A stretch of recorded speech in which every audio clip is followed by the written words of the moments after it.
All right. Hello, everyone. Welcome back to A Galaxy Far, Far Away. Am I right? Was that or Yes, not? hi. Yeah, this is Destiny of the Dice, Star Wars Requiem. If you're watching this either live or maybe sometime in the future, you might see that one, we've got a new face with us, and two, our stream looks a little bit different this time around. Um, so, first, we'll meet our new player a little bit later. I'll keep you guys on your toes a little bit. So, first things first, let's get through our recap. So, this is, I believe, episode 5 of Star Wars Requiem. And on episode 4, we saw the players um, arrive to the planet of Kooriva, which is sort of in the, I believe it's the Outer Rim, fairly certain. I'll double check here, but Mhm. they arrived in Kooriva looking for a man named Gerrera. They got this information from Overseer that if they wanted to sort of learn more or see sort of the what was really going on in the galaxy at the moment, that they should speak to a man named Gerrera, and the last overseer knew he was in Kooriva. Oh, I was totally wrong. It's in the inner rim, so shows you how much I prepped. But anyway, so yeah, we're in the inner rim. So yeah, and they sort of the players spent a little bit of time. They almost had a little bit of trouble docking and getting in, but everything seemed to check out for the most part. And they spent the most of the session sort of wandering the streets of Aviruk, looking for news or sightings of this mysterious Gerrera character. And eventually, they were led to sort of a cantina, but some of the um, inhabitants of Kooriva called it a watering hole. Um, and eventually, the players found out that the establishment is called Trouble because one of the NPCs asked Vreskev if he was looking for trouble, and there was a little bit of a miscommunication there. Um, but eventually, they were approached by a man who asked them if they were just straight up, "Are you looking for Gerrera?" Because um, a chiss and a hooded woman and a night sister walk into a bar. They look a little bit out of place, so people start to tend to make assumptions. Um, Mhm. and that's kind of where we left off with this figure approaching the group and telling them that he could lead them to Gerrera if they so wanted. So that's where we'll go now. The man is standing at the table before the three of you, and um, he says, "Yeah, are you guys looking for Gerrera?" We We are are. indeed. Yeah, I kind of figured. Well, if we're quiet about it, I can lead you to him. Show us the way. And he nods and looks at each of you to make sure you're sort of all on the same page and all on board. Brett's gonna finish his drink and kind of slam down, and he's ready to go. Perfect. Not in a kind of showy way, but kind of just like I paid for this. Might as well just put it down. Yeah, Aleshe gets up and shows that she's ready. Gotcha. Yeah, the man I will. Oh, go ahead, Lil. Nim stands up and she's still kind of like drinking her drink, like trying to finish it. Um, but it looks like she'll probably just put it down on a random table on the way out. Yeah, you do so, and the bartender behind you will just like go like this, like you're not even getting, making me clean up. Yeah, because she puts it on a clean table as well. Mhm. The man will lead the group of you back out of the watering hole. And as he's walking in front of the group, you can see that this man is probably he's a human, and he's probably in his, I would say, mid to late 30s,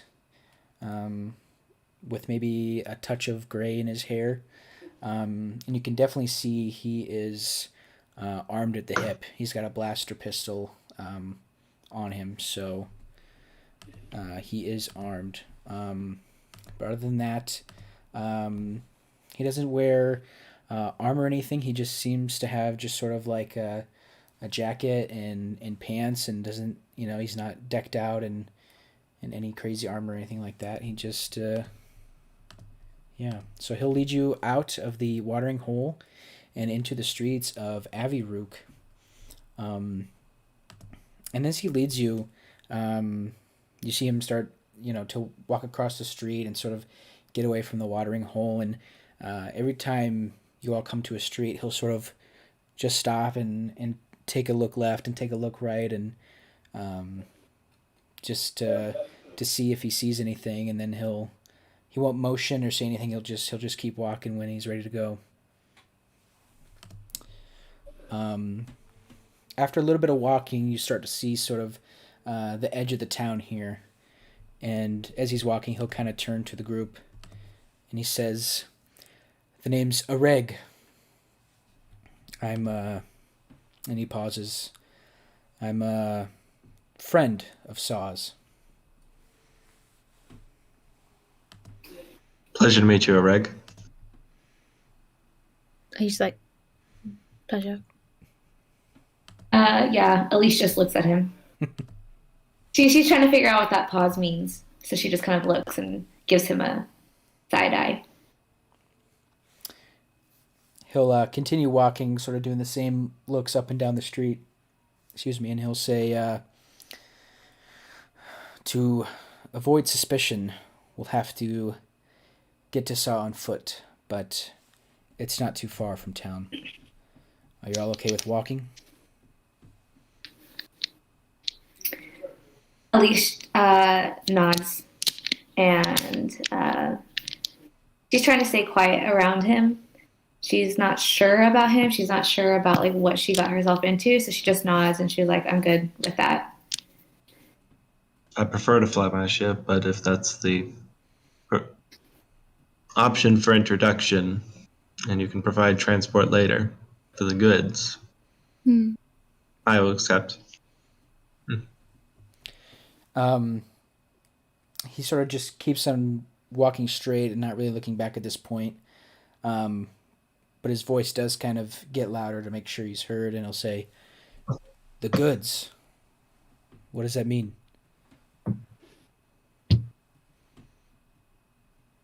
Why do you think we're seeking Gerrera? I was told he has money and influence. I have no need for either of those things except for money. I don't need his influence or to be his friend. He'll chuckle and go, "Is that what you call it, influence? I take it you've never met Gerrera." No. And he'll turn around and he'll see that Vreskev answers, and he'll turn to the other two. "What about you two? You ever met the infamous Saw Gerrera?" Aleshe, okay. Aleshe, she stares at him. She kind of has like a hard look to her face, and she goes, "Can't say I've had the pleasure." Very dry, very just. not about this life right now.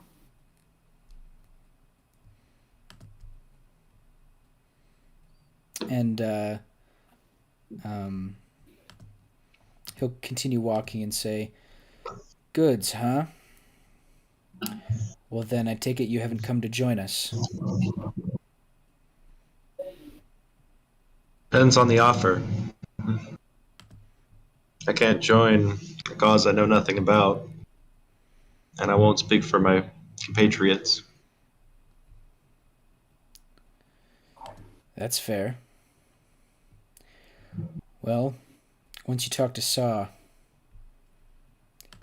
maybe you'll change your mind. And at that point, you'll all sort of come to the edge of the city.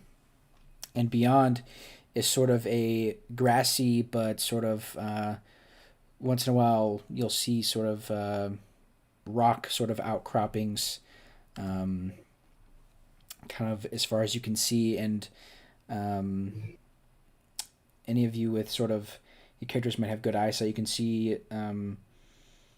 You can guess maybe a mile, mile and a half, 2 miles away.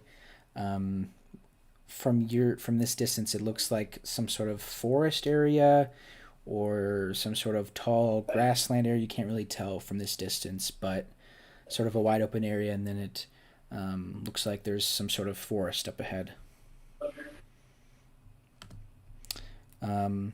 Once he reaches the end of town, Reg will sort of look left and look right again, and he'll start to continue walking.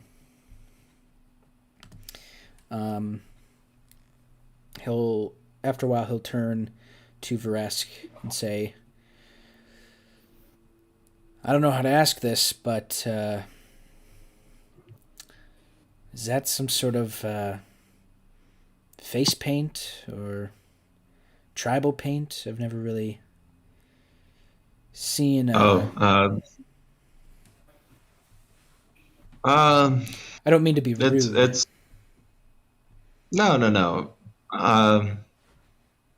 It's from my captain when my first crew after I left where I was from. A little bit of rebellion and solidarity with those I was flying with. He'll chuckle. "I was talking about your skin." Oh, no, that's where I come from. You're the ones who stand out, which is very far away from here. He kind of chuckles to himself. He'll say, "So I take it you're the pilot of this crew." Yes, that'd be correct. I had a feeling.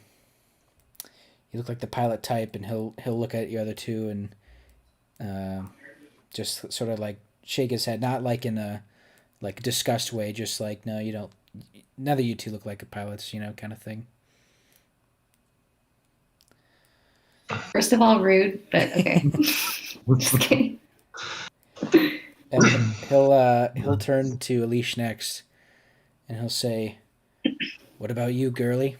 What's your story?" It's a long, dark one. I don't think we have the time to go through it. He'll say, "All right, a woman of few words." She doesn't reply. She just stares at him after that. And lastly, he'll look at Nim and say, "You're awfully quiet." Well, me and the galaxy aren't really on good terms right now. So, better not to provoke. He'll go, "Yeah, you and everyone else."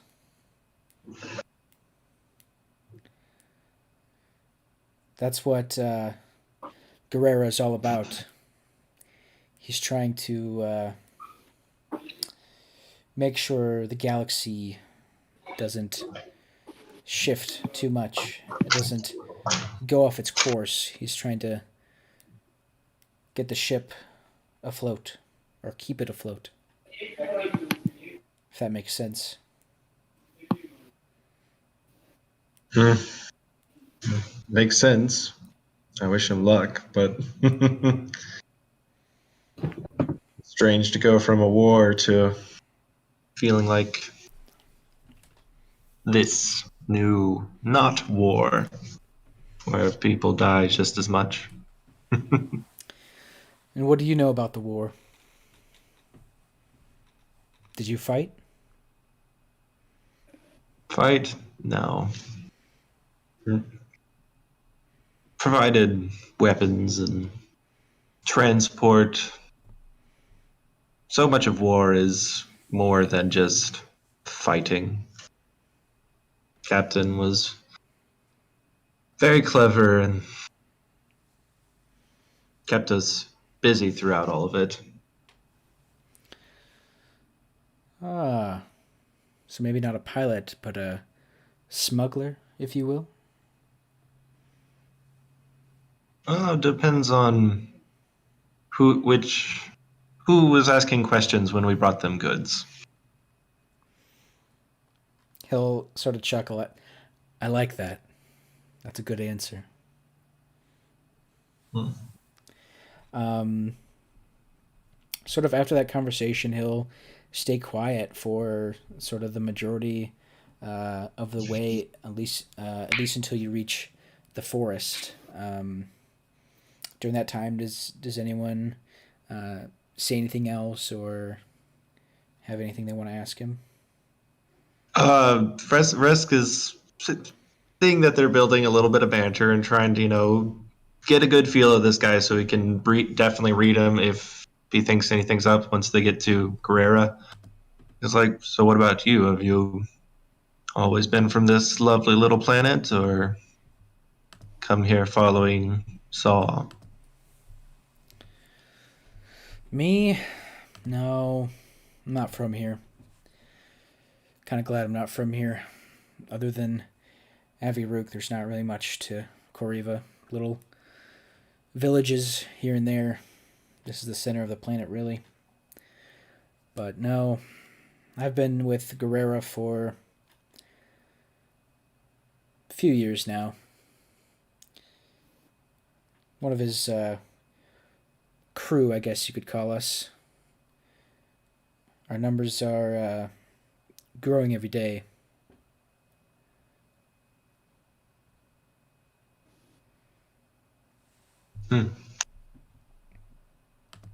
Good people to know.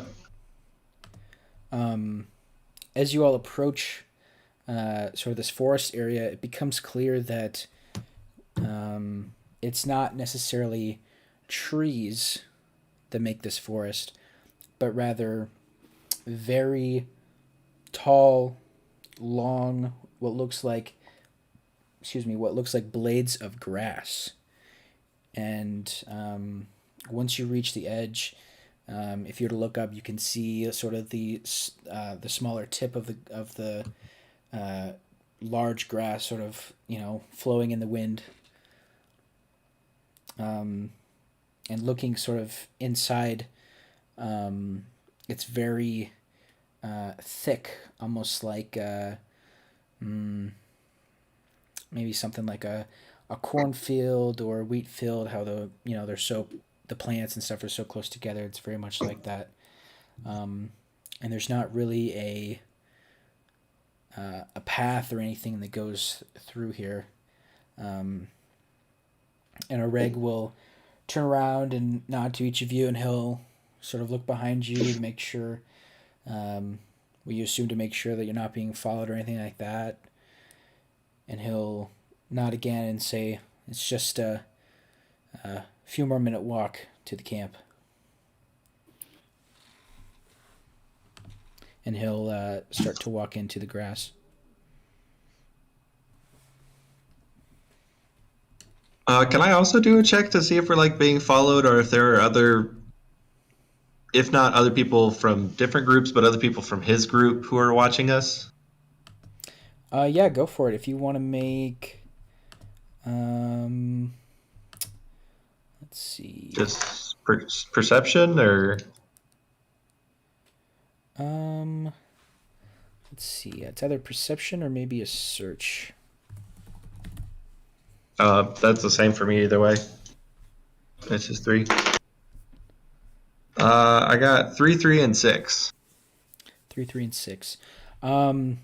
Just from looking, um, it is a fairly large landscape before you reach, before you see the edge of the Aviruk, the city you just came from.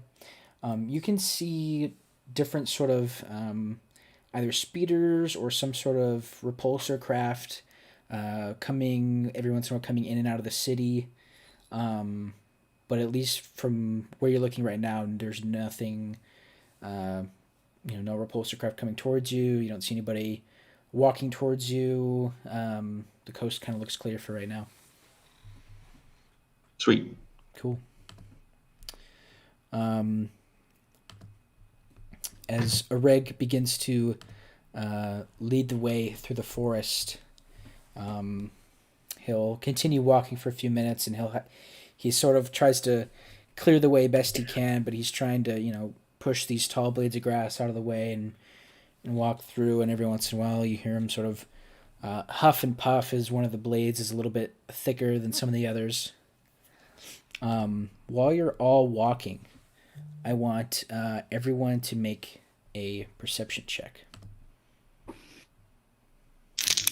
So make another one for me? Yes.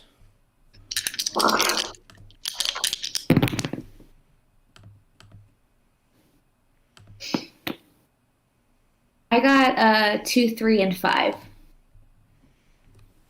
I got a 2, 4, and 5. 2, 5, 2, 3.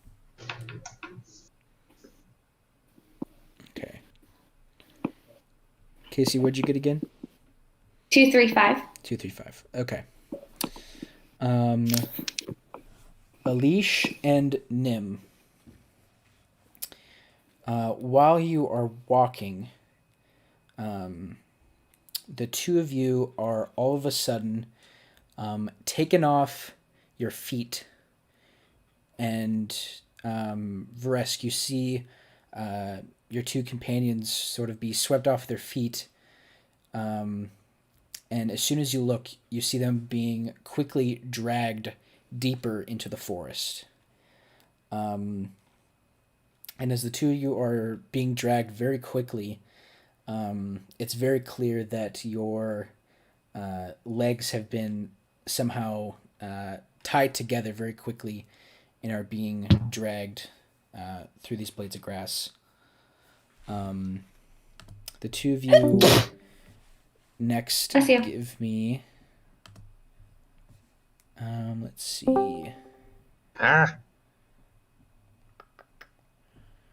Didn't work. Okay. Yeah. So that my friends just got tied up and dragged away, huh? Yes. Yeah, while the two of you are being dragged, give me either an athletics check or an agility check. Your pick. And don't forget the Destiny dice. Yes. I'm doing agility. Okay. I have 1, 6, 6, and 4, and one of the 6s was my destiny dice. Nice. Nim, what'd you get? It's just looking at what I need. So 3, 1, 3. Okay. So while they're being dragged, Vreskev, you see Areg sort of jump up to the side to evade Nim as she's being dragged, and he'll look to you and say, "Oh yeah, I forgot we have traps set up out here." Vreskev's already like half pulled off his rifle and is like staring at him like, "Are my friends gonna be all right?" At which point he's kind of keep going after him because he saw which direction she was pulled.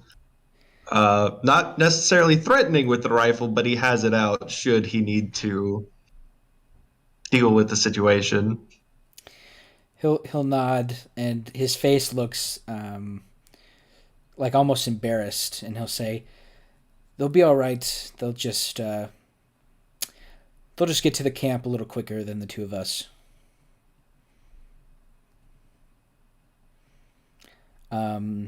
While that's going on, Aleshe, you succeeded your check.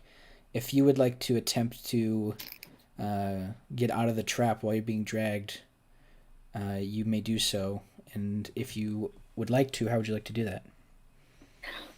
I would like to. Are my hands bound also, or it's just like my feet? Yeah, it's just your feet. And they're dragging me by my hands? There's no one's like dragging you. It seems like that you've like sprung some trap that has wrapped up your legs, and now something that you can't see. Oh, it's like pulling from my right. legs. It's like a rope or a line or something, and you're being dragged through Gotcha. through the grass here. Gotcha. So Aleshe takes out her vibro blade.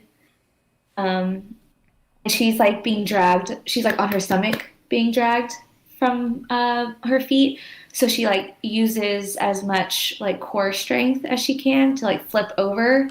And with her vibro blade, she tries to cut whatever is tying her feet and dragging her.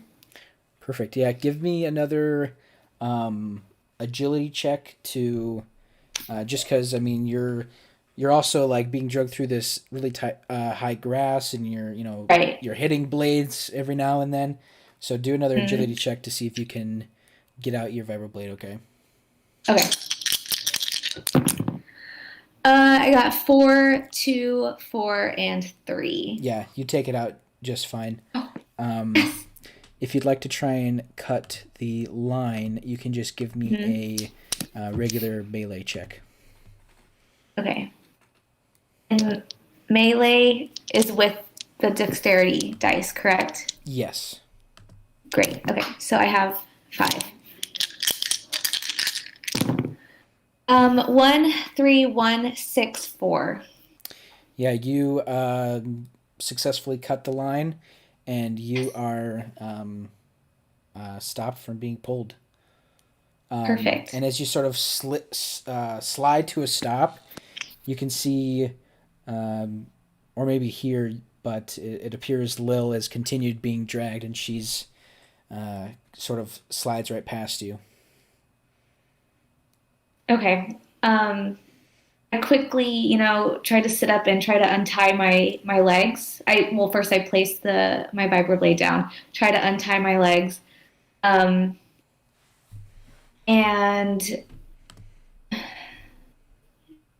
once my legs are untied, I grab the vibroblade and I just try to run after her as fast as I can. I know she's going fast, but I just feel like I needed to do something. Gotcha.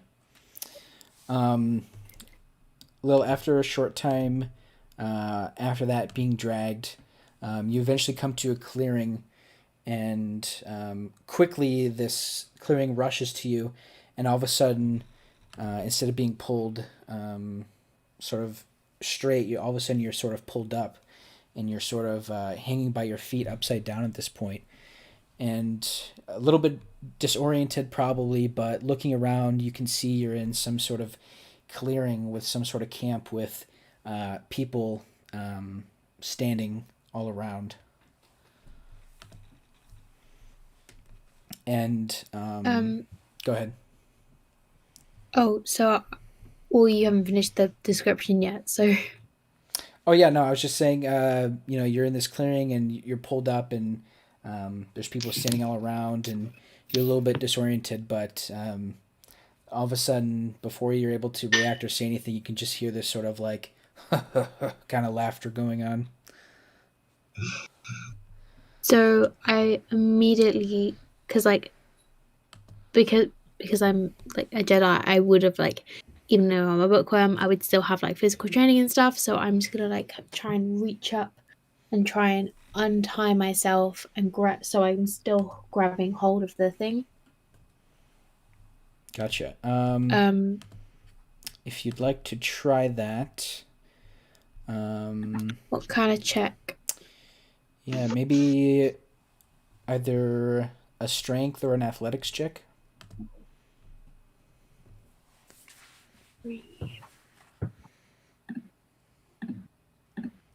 4, 1, 5.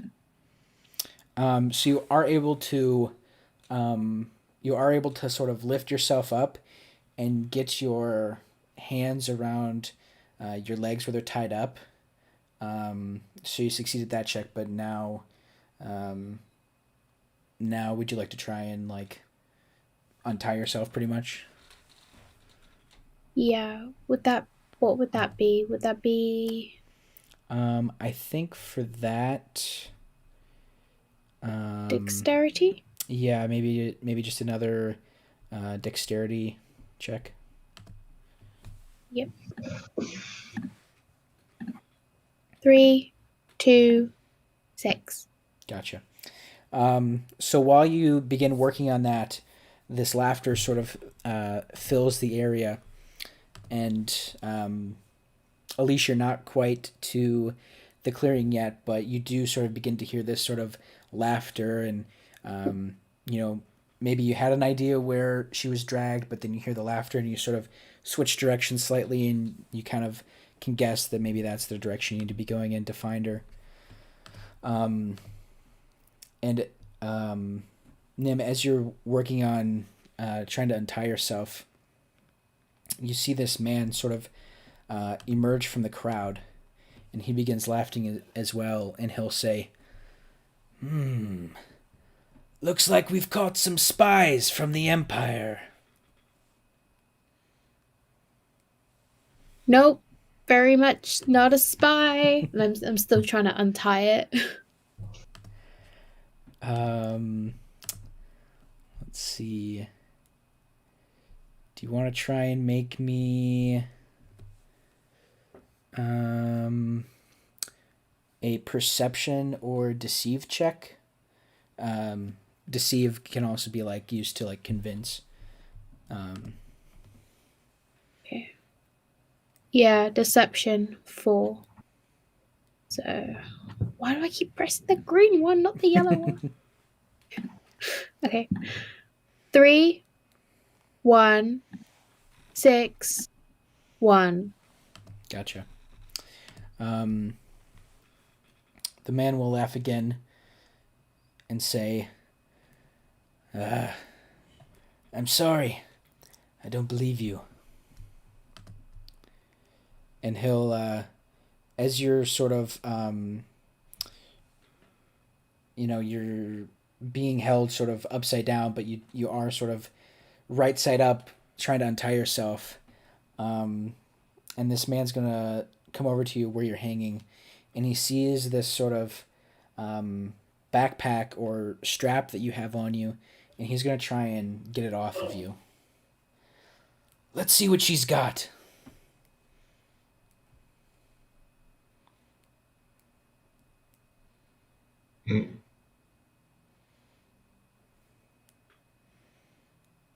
I resist.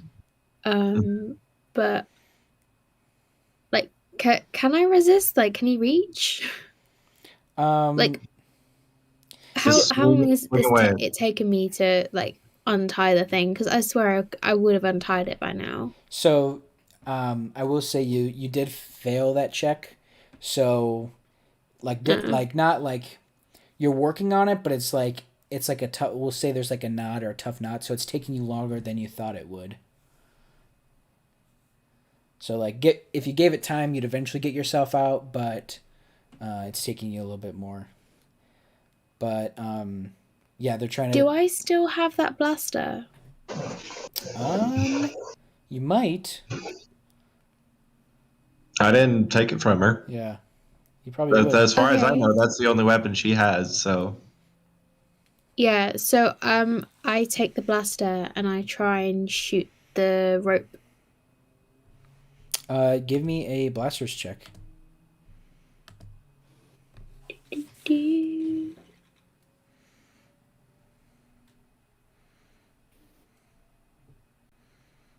Would be 3, 4, 5, 4.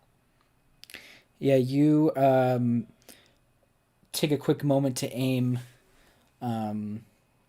sort of focusing as much as you can in this moment, but you are able to take the blaster and ring out a few shots, and you do fall to the ground. And we'll say you take.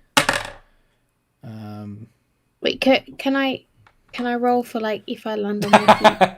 Sure. Here's the Yeah, if you want to just do a agility check. Another agility check. 6, Yeah, you made it. 6, Yep. 5. Yeah, you're good. You do sort of like the superhero landing pose. And at this moment, Aleshe, you finally. And then I just like hold my hands up like this. Aleshe, Yeah, you at this point, if Resk hears the gun go off, he's gonna be sprinting. Like whether his buddy's with him or not, he's running into that camp with his gun out but not drawn. Yeah, you on definitely heard anyone. that. And at this point, Aleshe, you sort of emerge into the clearing, and you just see the tail end of Nim landing and her getting up and putting her hands up. I mean, Aleshe has like an inkling about Nim. So she kind of like chuckles to herself, but she's like pissed. She's pissed that someone grabbed her and started dragging her. So she still has her vibra blade in her hand, and she is like ready to fight. Yeah, Nim, you see, you have your hands up. Is your blaster still in your hand? Yeah, but like it's visibly like off the trigger. So I'm like kind of like doing that. So like I'm visibly off the trigger and it's like resting on the thingy here. Gotcha. When you land and do that, you'll see a few people from the crowd take out their blasters and point them at you, and one of them will sort of hold it and nod and sort of like want you to indicate he wants you to throw your blaster to the ground. Yeah, I just kind of chuck it, but I chuck it in Aleshe's direction. Perfect. Alicia's like ready to fight. Like she's like staring down all these people, and she's like, "I will kill you," kind of thing. Yeah, she's ready. Yeah, at least in this this little area of this clearing, there's probably a good crowd forming at this point. I mean, you can guess probably anywhere from 15 to 20 people standing around here. And some of their on the edge of the crowd, their attention will turn to you, Aleshe, and they'll also turn their blasters towards you. Another spy, someone will say. Aleshe she glances over at whoever said that in the crowd, and she smirks and she goes, "I'm no spy, but I'd happily bound your feet together and tie you into a tree." No, then I'm just like, I think spies would be a bit better trained. The man that sort of came up from the crowd and approached sort of the center area will turn back towards the crowd, and he'll sort of he tries to look over some people, and he'll go, TK, take her weapon. And he'll sort of nod to a larger like droid with a disc-shaped head will kind of walk out of the crowd just clanking and we'll walk over to the blaster and we'll just like very clunkily go to one knee and reach down for the blaster, pick it up, and then blankly, like roughly get back on its feet, and we'll walk over to Saw Gerrera, and we'll hand it to him. As you approach him and reach it out, he'll say, "Keep it with you." Just bout face and stand like 2 paces behind him and pocket the blaster. And Gerrera will turn to Aleshe. "And what about you? We don't want to fight."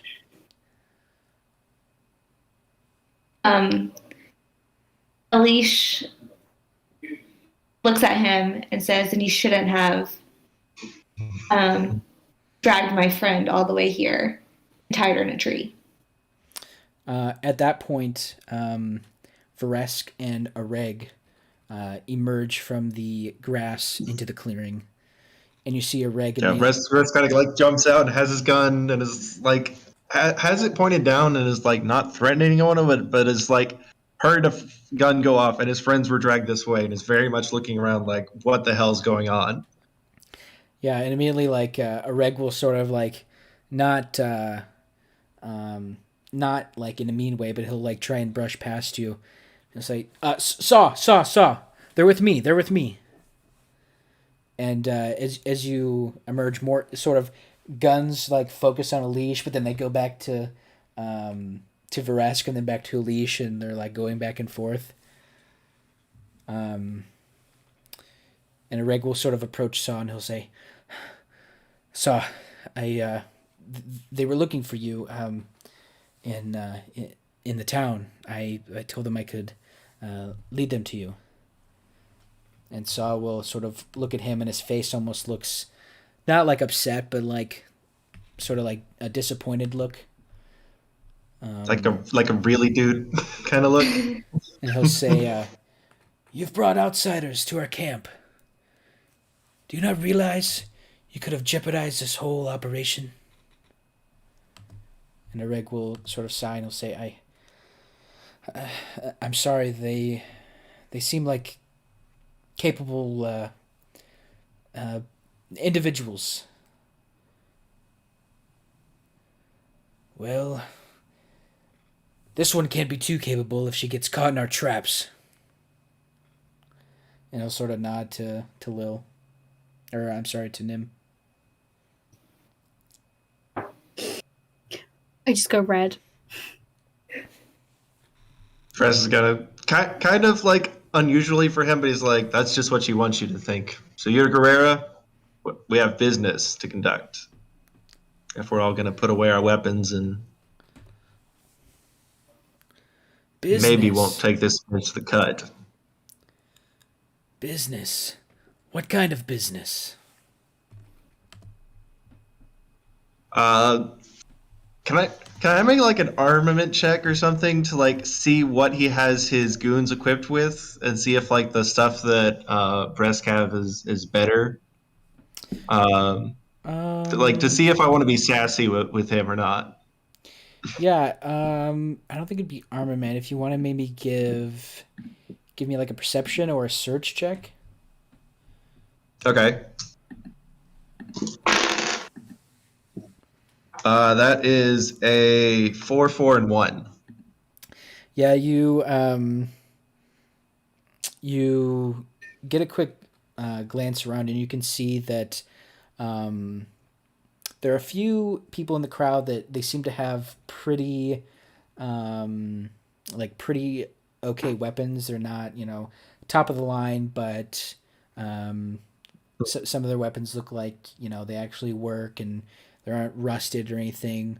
But you could say a good maybe like 60% do have weapons that probably have seen better days, or they're hand-me-downs, or they haven't been cleaned in a while. One of the people standing in the crowd, he's like holding his gun or one of his blaster, and he's like hitting it, and he's like, "Come on."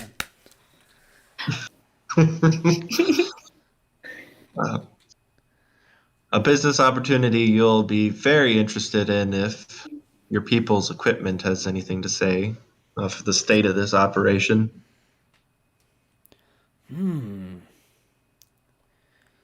I'd prefer if we can conduct this privately without so many guns and everyone on high tempers. He's got to look at all Saul's people. He'll sort of rub his chin. I suppose that could be all right. Would you be willing to give up your weapons?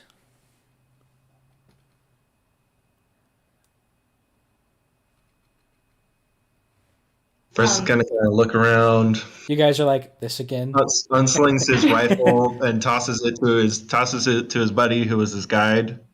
I want that back. He'll catch it and sort of look at it and he'll say, "Yeah, I would want this back too." Aleshe. He'll turn and he'll hand it to TK. Okay.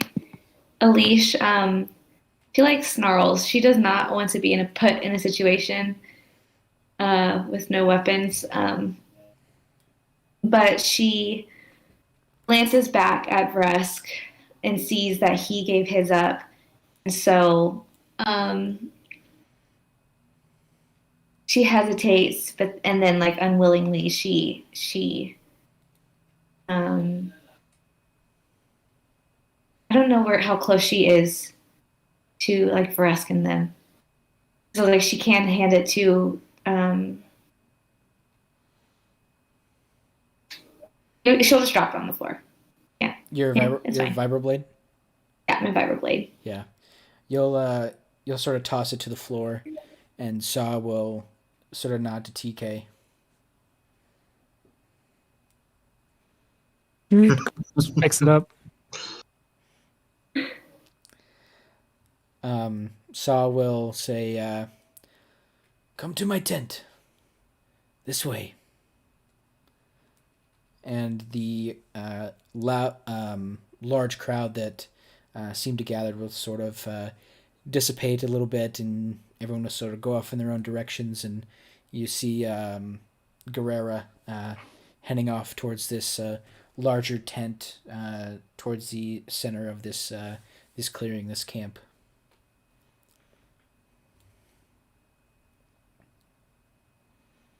Do you all follow him? Yeah, Res follows, and he's kind of taking a look at the kind of equipment they have. Because as far as he knows, this is either a Republic Remnant organization type thing, or it's a CIS one. So he's trying to get a feel of what is going on because he doesn't really get it. Yeah. So seeing if he can kind of get a feel for the equipment and tents they have setting up, or if it's entirely civilian. Yeah, walking. Go ahead, Lil. Nim did a lot of paperwork. She wasn't really on the front lines, but she did a lot of paperwork for the accounting and finances. So she is vaguely aware of the resistance groups that were set up because they all had to have the paperwork done behind them. She had to do all the filing for that. So she's vaguely aware that these are former Republic resistance cells. But she doesn't know where anyone's loyalties lie anymore. So just yeah.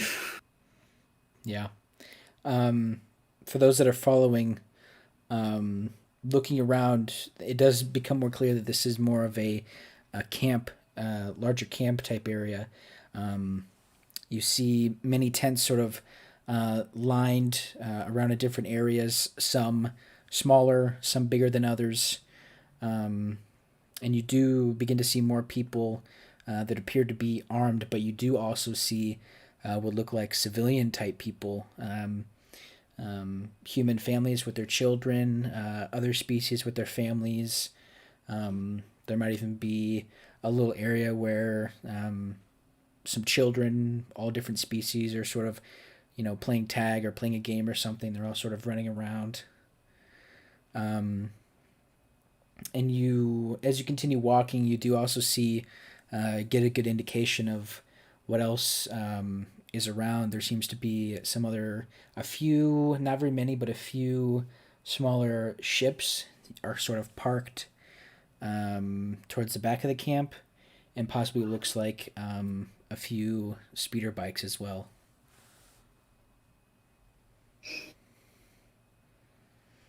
Yeah, and Aleshe, she did follow, but she's kind of like behind them. Like she Yeah. like huffed and was like, "Oh, okay, I guess we're going." But she did follow. Gerrera will sort of open the flap to his tent, and he'll be polite, and he'll hold it open for you three to follow him inside. And if anyone looks back, you just see TK like with his arms like holding these weapons, and he's just walking slightly behind everyone. Mm-hmm. That's funny. As you enter the tent, you look around. There's sort of this in the corner. There's sort of what you can tell is some sort of cot or some sort of bed. A few tables. In the center, there is some sort of like hollow table of some sort. It's not on right now, but that's what you can guess it kind of is the center of this tent. And other than that, it's fairly empty. It appears if this is Gerrera's tent, he sort of keeps things very simple and doesn't have really anything cluttered. And as the last person enters the tent and he's holding it open, he'll look out to TK. TK, keep guard. TK just looks at Gerrera, looks at his arm full of arms, and just like tosses them in the corner, and just half like just slightly slants forward, and then walks out the door. Just stands in front of the flaps. Saul will sort of walk into the tent proper, and he has a belt on with a couple blasters at his sides, and he'll sort of undo his belt and put it on one of the tables, and he takes a seat in a chair, and it doesn't appear that there are any other chairs in the tent here, so the rest of you will have to stand. First is gonna lean against the hollow table, like just kind of.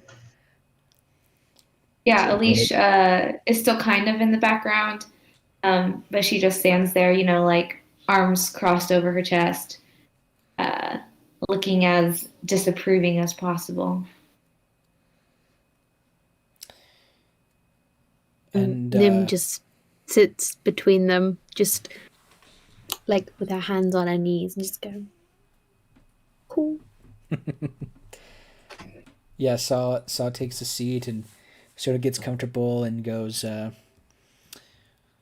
well, I suppose introductions are in order. I am Saw Gerrera, the leader of the Partisans. This is our temporary headquarters, camp, whatever you want to call it. Aleshe pipes up and she's like, "Partisans? Question mark." You don't understand basic? Resistance fighters, rebels. Does that make sense? She just glares at him. Because of course she knows basic, but she glares at him and she's just like, "I don't like you already," kind of thing. Vreskev only half knows basic. Like is definitely his second language, so he kind of appreciates that. But at the same time, is like, okay, yeah, I totally knew that from the get go. Yeah, he'll turn to Vreskev first.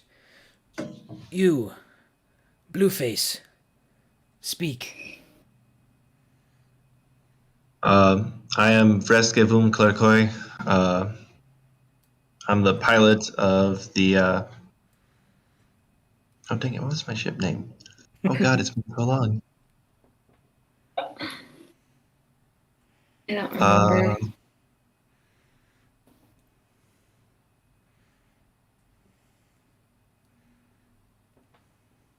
Or I'm a pilot because I totally forgot. I'm totally spacing on my ship's name. No, you're Looking through good. my notes. A pilot. You know, we're short on those right now.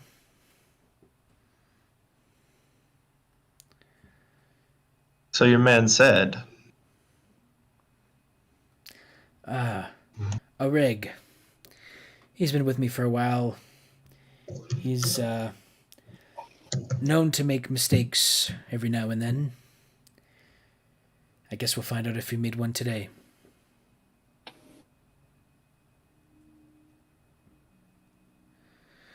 So are the three of you friends, companions, strangers? Acquaintances. we take care of each other. We haven't known each other that long, but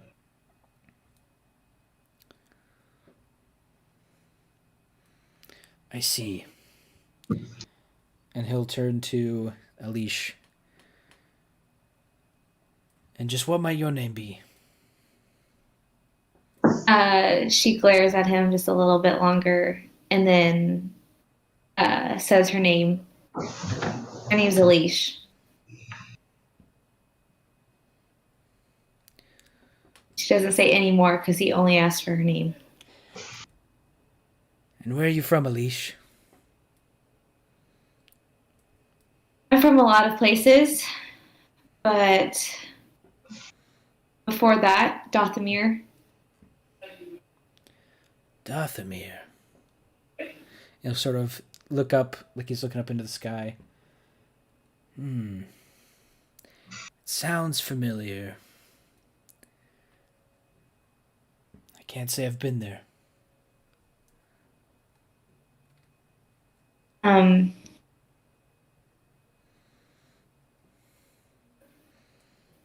Aleshe, kind of sneers at him. She thinks back to like her days with her sisters, and then she kind of like moves the memory away and just says most people haven't.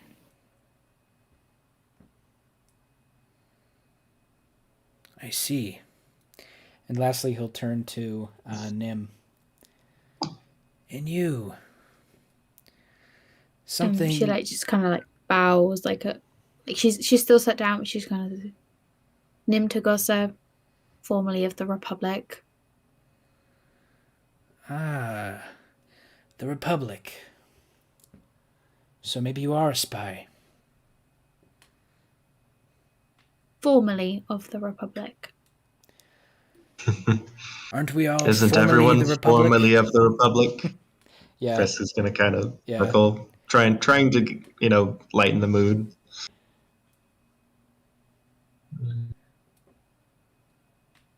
Just say me and the Empire don't really get along. Well then maybe we'll get along after all. But you did get caught in one of my traps. So maybe scouting is not really your forte. They were well hidden. I commend you. And he'll say, I'm a little disappointed. No one else was caught in my trap. There are only two. Oh. Right? Only two what? What do you mean? Two traps. Two traps. Oh. He'll laugh and say, oh, no, there's many traps. You just have to know where to look. Aleshe is just like looking at him with like hate in her eyes because she just does not like the fact that she did get trapped, and she doesn't want, like, she's not going to admit that Nim wasn't the only one who did get trapped. She just happened to get away. And now he'll sort of sort of look at everyone. And TK, you can pretty clearly hear this conversation from outside the tent. So, did a reg just pick you up off the streets of Aviruk? Or how did you come to be looking for me?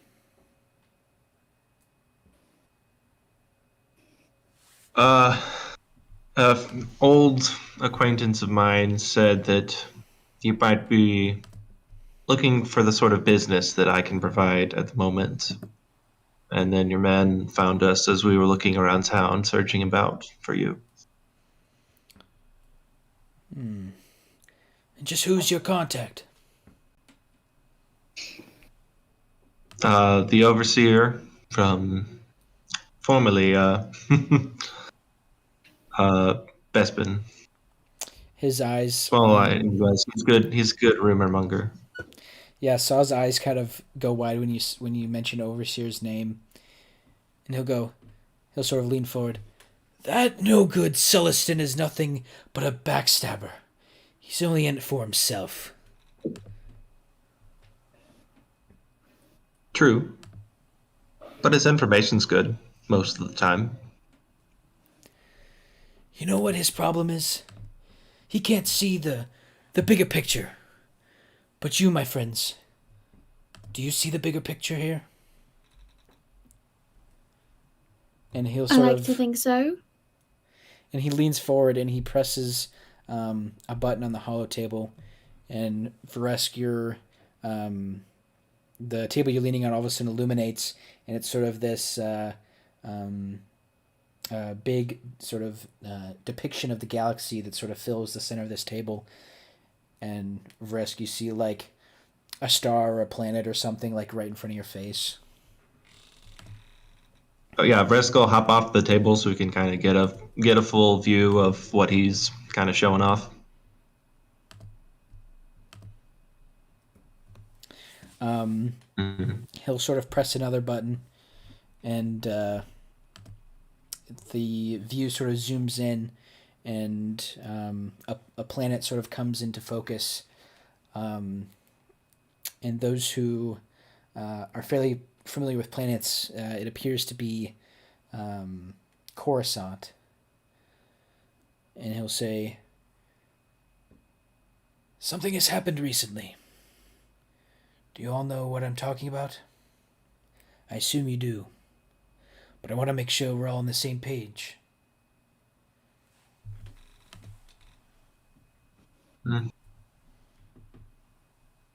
Change of leadership and removal of one of the most influential actors in this part of the galaxy.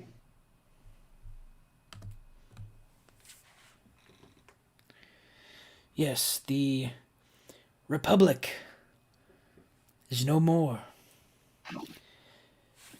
The Empire, now that they're calling it that, their reach grows larger day by day.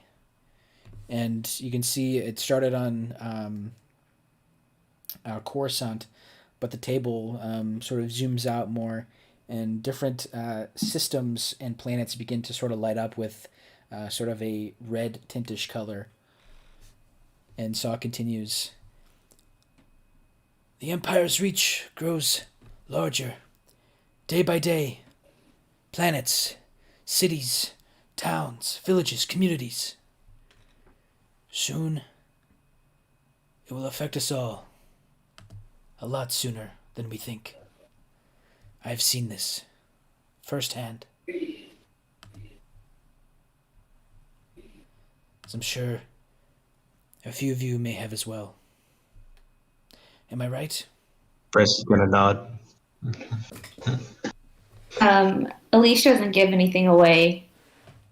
Inside, she's remembering her past and what happened.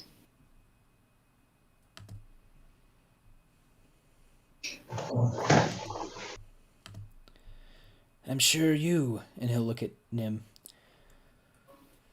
a former part of the Republic. I'm surprised you escaped with your life. It wasn't easy. She had a good pilot, though. Press is gonna kind of chuckle. Definitely couldn't have done it alone. Yes. Yes, you understand. We're stronger. As a unit. Together. We can fight back against this tyranny. Right now, in this camp, our former separatist leaders, officials, civilians, the Empire wanted to kill them all. But me and the partisans, we're protecting them. We're doing the right thing. No one else will.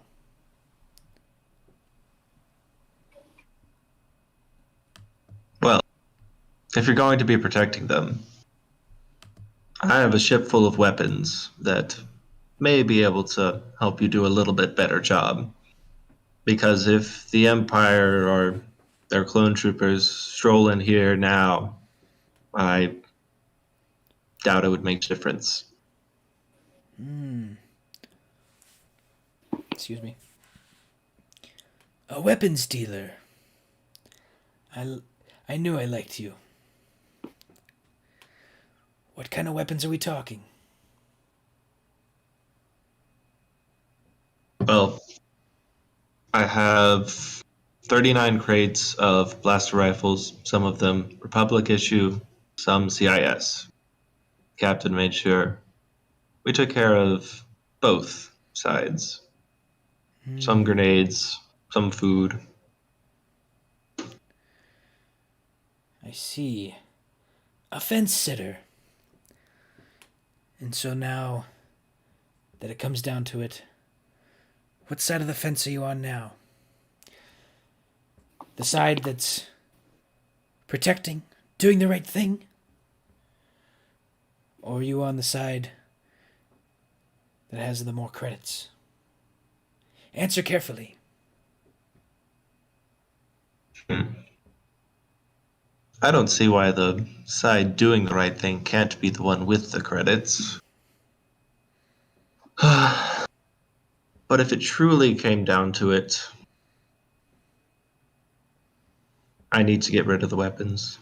Either side is just as fine with me. The nice thing about sitting on the fence is you're higher than everyone else. It's easier to fly away.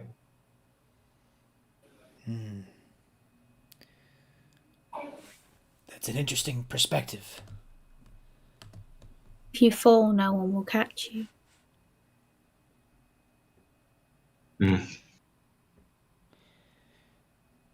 And do your acquaintances feel the same?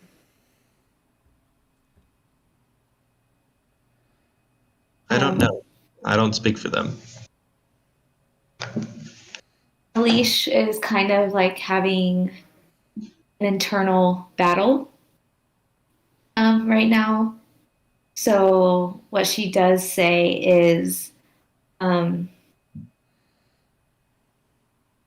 on my own side.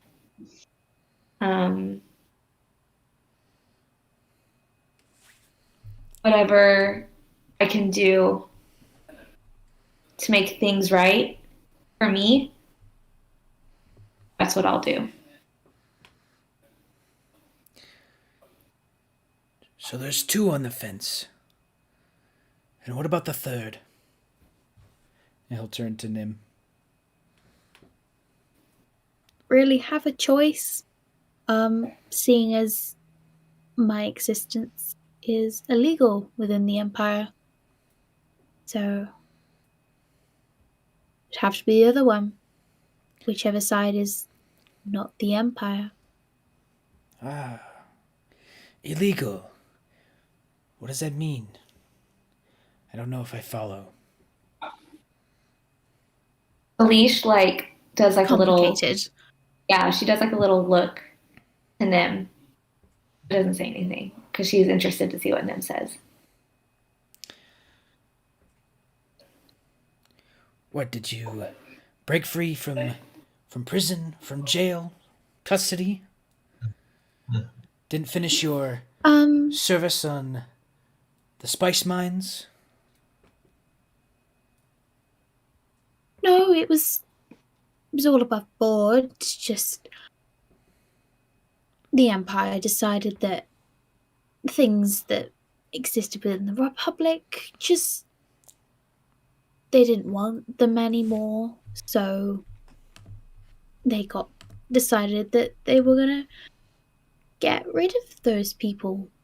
Give me a deceive check.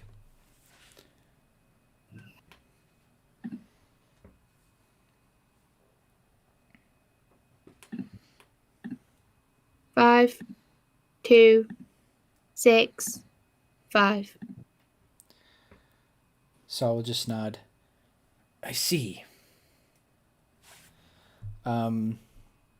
Just then, you hear sort of this, not necessarily loud, but you all can hear it faintly. TK, you actually see this, but a rather large Republic ship has emerged from hyperspace and can be seen outside the planet, up above in the sky.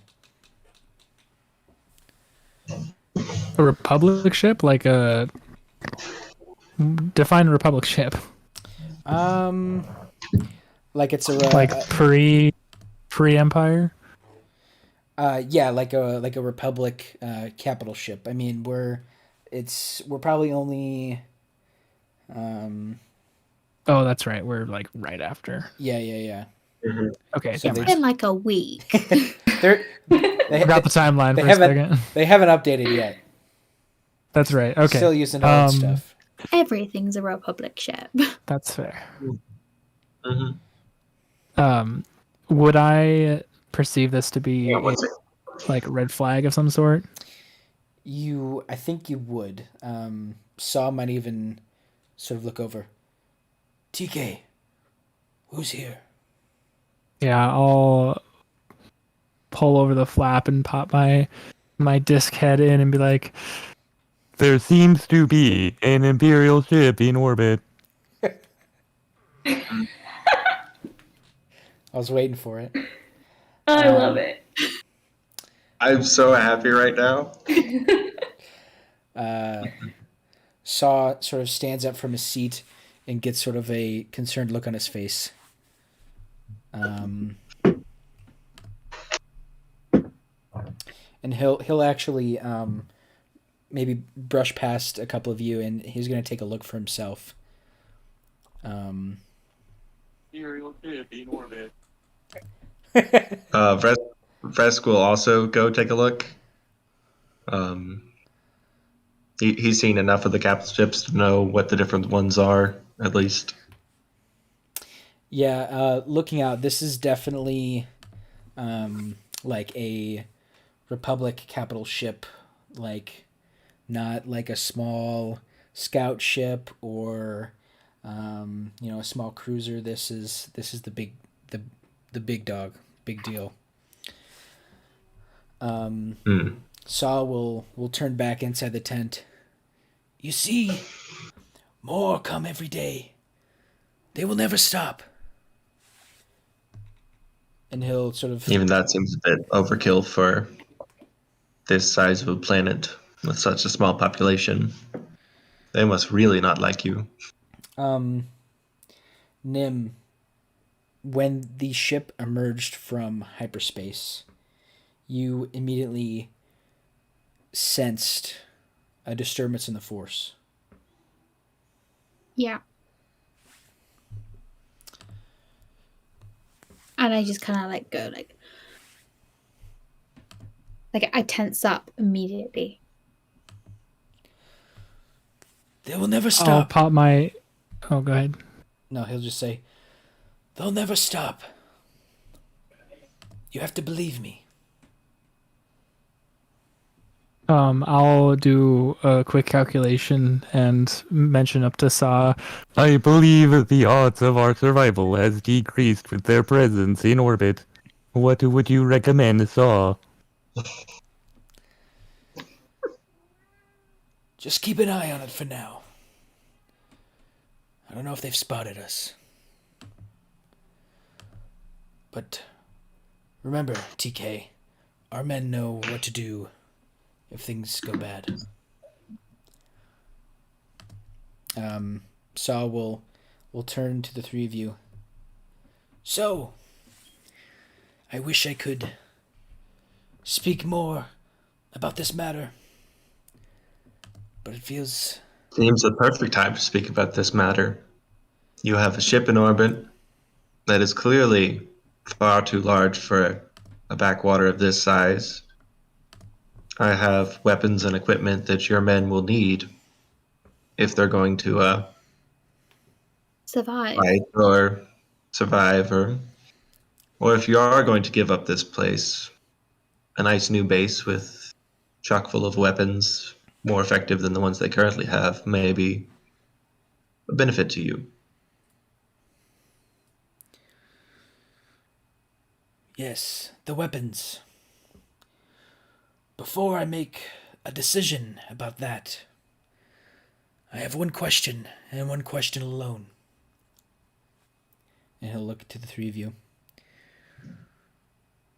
Will you help? Will you join us? Will you fight back for what is good, and what is right, and what should be done? I just nod solemnly. There's one. And what about those on the fence? Aleshe she takes a moment to think. And in her mind, she's like, she doesn't want to, because, right, she doesn't want to have the burden of like protecting people, but this is the best course of action for her to get what she wants in the end. So she looks at Saw and grunts and just kind of like does a quick nod, while looking at him. I knew you'd come around. She doesn't really say anything. She's in her head. She's like, yeah, whatever. And you, pilot. You know, you're going to need friends when more ships start turning up.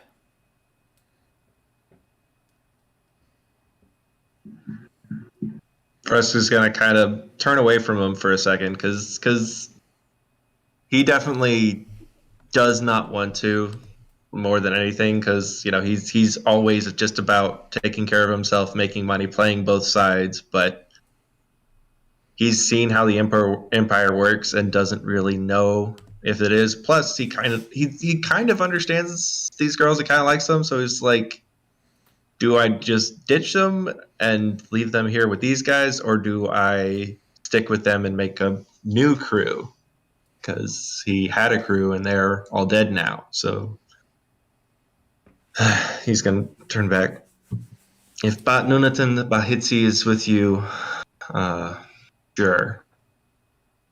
As that, he's staring at Aleshe when he says that. If the girls are with you, so am I. But also for the money, because I will be paid for this. Yes, there's much to discuss. Fantastic. We need all the help we can get. In fact, I think I have a good job for you four.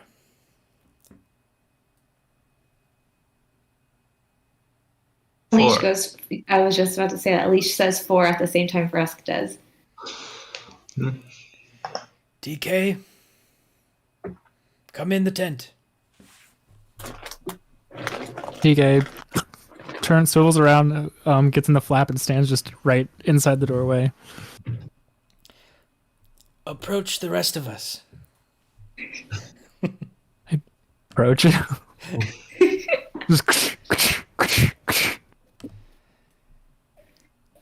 Introduce yourself to our new friends. Greetings and salutations. My name is TK25. I am a repurposed pilot droid, now containing information for Saw Gerrera. That's incredible. and like as he talks, between statements and stuff, there's like a brief pause and just exhaust comes out from his neck. Just Wait, he Yes. was a pilot. Is he still a pilot droid, or have y'all repurposed him for something that might be useful to me? Rest looks a little offended at somebody trying to fly his ship. Well, yes, he used to be a pilot droid, but has been a little retrofitted to suit our needs. But he'll sort of look at TK. Well, I don't know if I'd let him fly any of our ships, but if you tell him what to do, he'll do it to the best of his ability. Fresk looks very relieved that the droid isn't going to try and pilot his ship.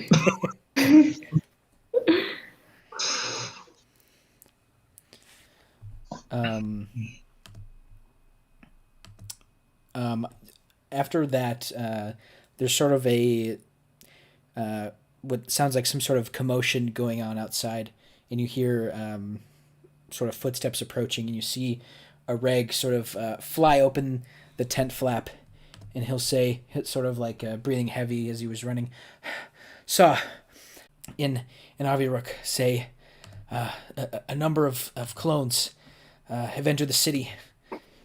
They're looking for us. And Saw will, his face be sort of worried and nervous. He'll say, I figured this would happen. Get the camp ready to go. But I don't want anyone to panic. Get the civilians and everyone who can't fight, get them in the ships first. And Arig will nod and leave the tent, and Saw will turn to the four of you. If we are to escape this, I'm going to need your help. I assume your ship is still in the city? It is. You'll have to get back somehow. You have those speeders out back. They won't help you get into orbit. We could use one of those to get back to the city quickly. Yes, good idea. We can meet up and do the weapon exchange after this. Do you have enough ships to get the civilians out? Yes. Barely, but yes. Okay. Although, and he'll sort of thinking quickly, I may take a few crates of your weapons, but I may have something else in mind for the rest of them. A group that's even more worse off than we are.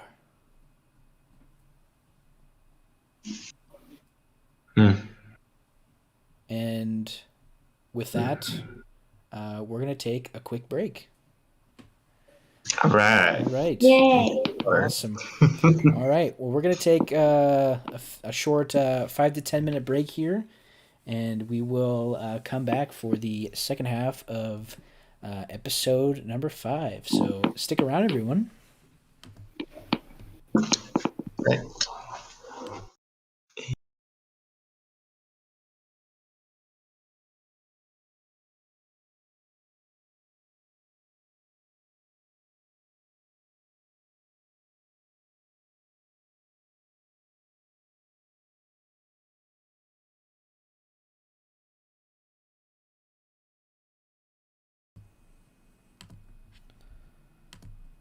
All right, we are back.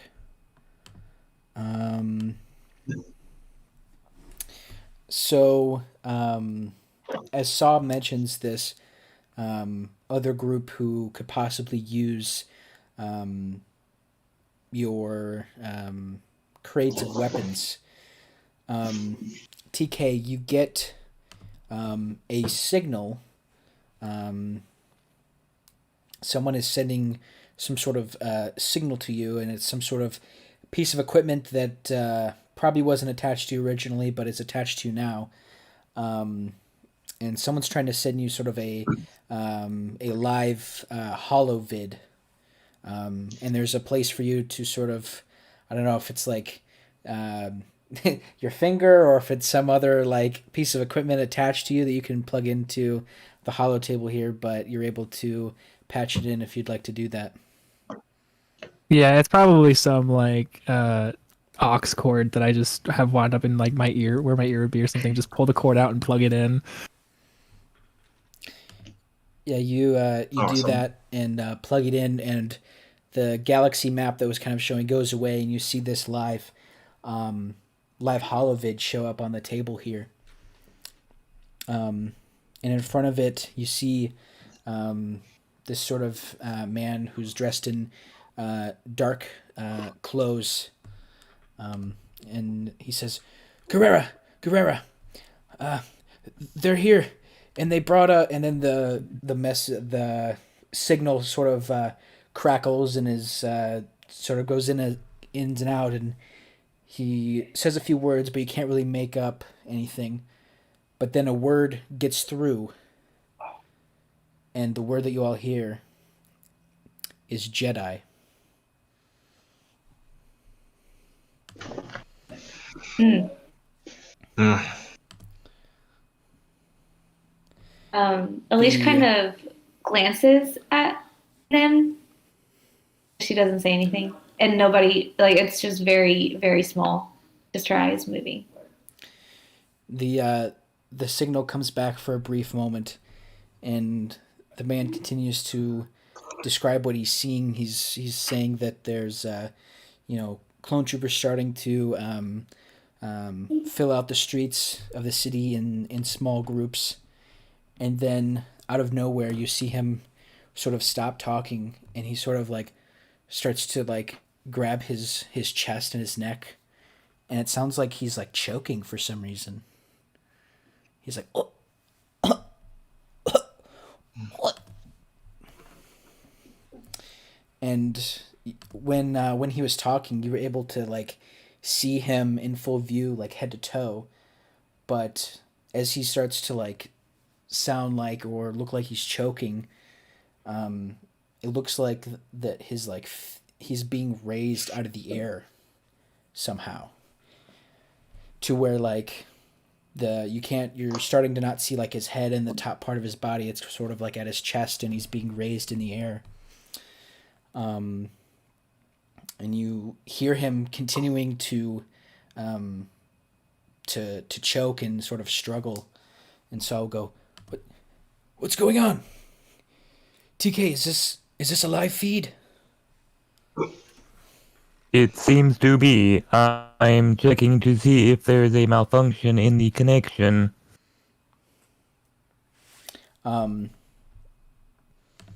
Eventually the man continues to struggle until you see him sort of go limp, and his body drops.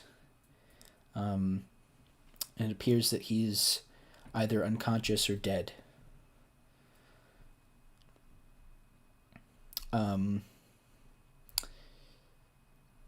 Saw stares at it with concern in his face, and he says, TK, don't cut the transmission yet. And he continues to sort of look and to watch. And throughout, when this is going on, you can sort of hear small bursts of like screaming going on in the background. There's no like blaster fire or anything, or there's no like explosions, but just like people like screaming, and maybe someone going, come on, this way, something like that. But then you begin to hear what sounds like footsteps approaching approaching the live holovid, or wherever this man is lying down. And the screaming in the background all of a sudden begins to grow louder, as if someone maybe is like screaming right next to this, seeing, maybe they saw this man sort of on the floor. And unsure if Aleshe or Vreskev or TK have heard this sound before, but Nim, you hear the very distinct sound of a lightsaber being ignited. And Saw's eyes, as you all hear this, Saw's eyes go wide, and he yells, "TK, cut the transmission now!" I just pull the cord, let it wind back up, and disconnect connection. Yeah, and you see the picture of this guy's body sort of lying there lifeless just sort of flickers and then goes away. Saw will turn back to the four of you, and he'll say, "Jedi. Is that what he said? That's what I heard." Did anyone... Silently, Aleshe says, "Yeah, that's what I heard too." Brest is going to kind of kick a table, and it's like it was too much to hope they were all dead. Yes, that is what I had heard, was that they were all taken out. Apparently not all of them. Still up to their weird tricks.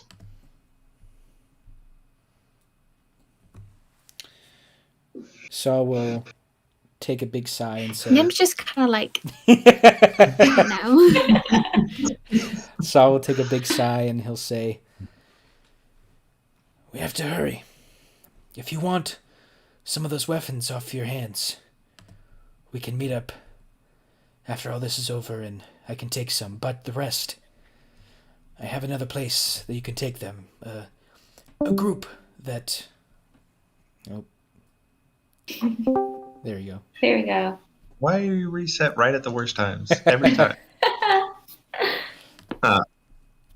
He says, "I know of another group that's in need of them even more than we are, if you can believe that. The Gotul people. They fled their homeworld of Antar 4 when the Separatists moved in some years ago. And they went to the planet of Adzeri. It's fairly close to Kooriva.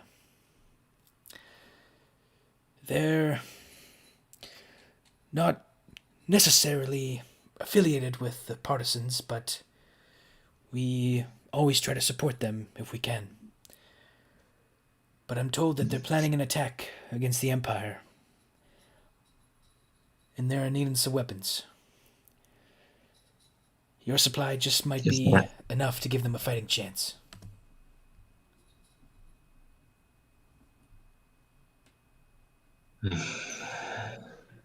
Acceptable. We'll need some form of compensation, but we can work that out with them. Yes. They don't have much in terms of credits, but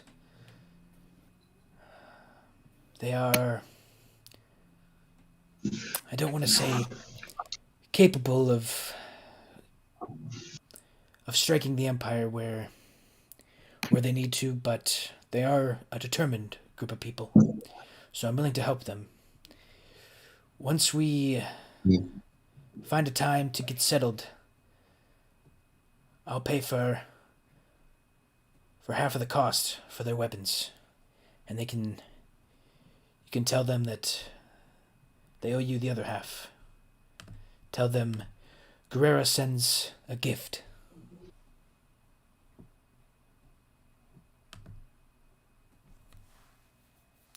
Is that It understood? will be done. Yes. I accept the contract. Good. Now, you can try and get back to your ship on foot, or you can use the speeder bikes we have at our disposal. I will say Are you going to need the speeder bikes? Well, if they make it back to your ship in one piece, I wouldn't mind getting them back. Try. TK, go with them. You can be their, and he sort of smirks at you. You can be their babysitter.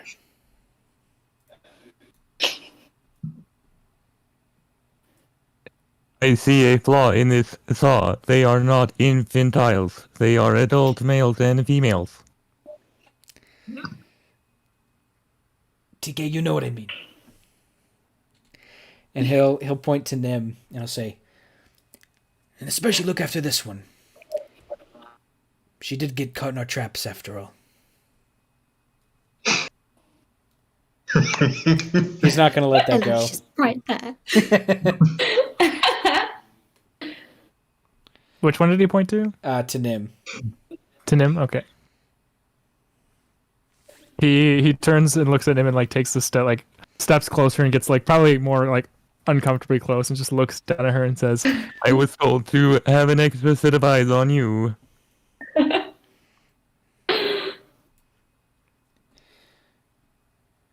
All right. Get going. Quickly. Vress is gonna immediately go for where his rifle was. Yeah, TK just like, did you just throw him in the corner of the tent? Gotcha. Yes, I did. Just like, and I'll just set these right here. I get the blaster back somehow. Yeah, you're able to retrieve all your weapons and such, and Saw starts quickly packing up the few things he has inside his tent and stuffing them, some of his pockets. Maybe he's got like a little trunk or something, and he just starts like throwing stuff in there. What are you waiting for? Get going. I head off towards the speeders. Is it? What time of day is it now? Because we got here and it was afternoon, right? So it should be evening-ish. Yeah, I would say the sun is getting close to setting, so it is getting a little darker. Perfect. Yeah, Elise just she grabs her viper blade, puts it away, and follows Vreskev. Nim will just. I don't know how she gets the weapon because I know that Saw has it, but she just kind of like shuffles up to me and says, "Look up, please." I forgot he had it. Yeah, like he has it personally, right? Yeah. No, I walked up. Yeah. The pistol that I picked up on the ground, he gave it back to me and I had it in the pile of Yeah, guns. yeah. So he Oh, okay. So yeah, it's Nim's got it. It's all good. Yeah. Good. As you all exit the tent, you do see now that the camp is sort of not necessarily in panic, but everyone is definitely like focused, like trying to get things packed up as quickly as possible. And some of the tents are being unpacked. Some of them you can tell are just like straight up just being left in a hurry.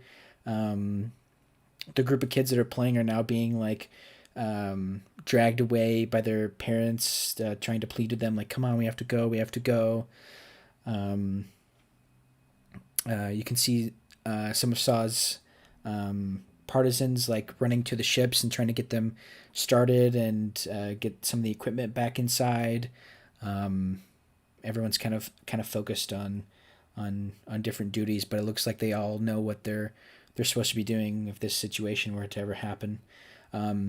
Looking up again, you can see that the capital ship, it already looked big when it came in, but it definitely looks a lot bigger. So you can tell that it has gotten a lot closer to the planet, probably inside the atmosphere at this point. You all go near the area where the speeders are, and from the looks of it, there are 3 of them. And one of Saw's partisans, a woman, is his sort of has the handles on one of them and is trying to like begin to push it towards one of the ships. Now, are these the same type that they wrote at Empire, where it Strikes Back? So the 2-person ones, or is it like the kind of the little car that we can all fit in one? No, it is similar to the ones in Empire, the two seaters. TK will go up to one, very like with purpose droid walk, like pseudo running basically.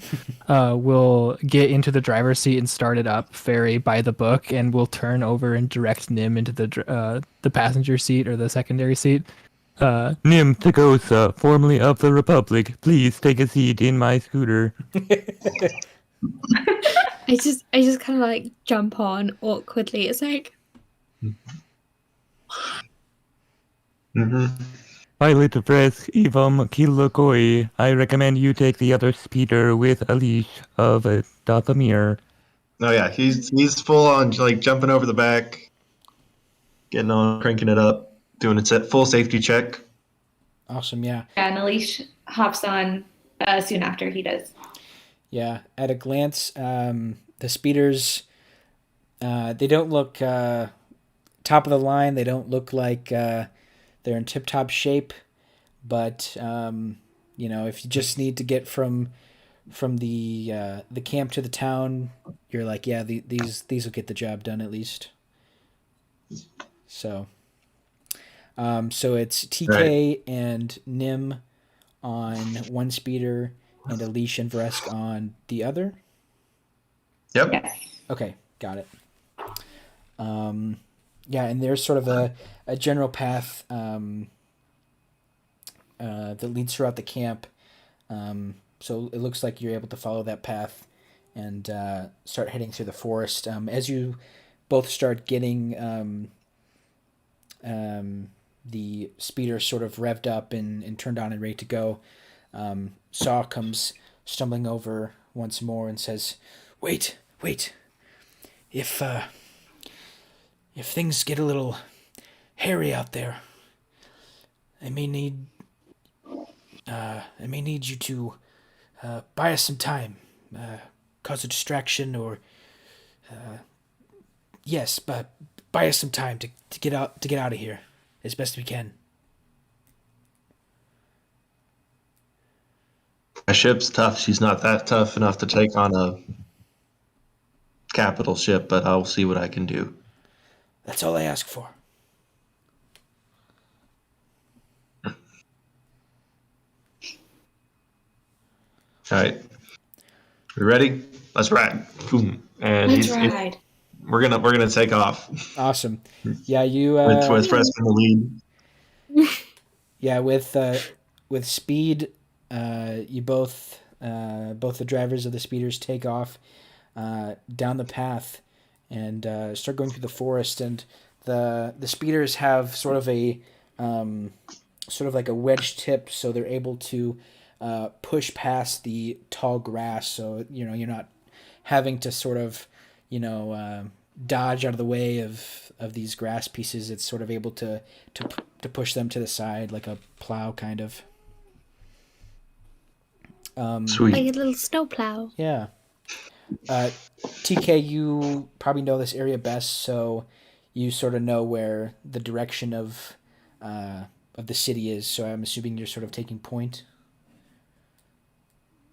Yeah, really, whenever we just take point. I could lead or be partially in front, just to get out of this area, and then as the closer we get to the city, I'll probably draw back a little bit, knowing that we're going to Vreskev's vehicle, and I don't know where that is. So Gotcha. All right. Yeah. It takes, even though you are going pretty fast, it does take a few minutes to um, get through the grass forest. But as you do, as you finally break through, you see the wide open area where you were before, and you see sort of um, lights in the city begin to sort of flicker on every so often. Some of them are already on. Um, so you definitely know where you need to be. Immediately, though, um, in front of you, over the city, you do see a smaller ship overhead. Um, it's hard to make out what kind of ship it is, but it's definitely um, smaller. Like, I mean, obviously not a Republic ship, but maybe, Vreskev, you can guess, maybe it's some sort of transport ship or something very very small to transfer crates or people or something.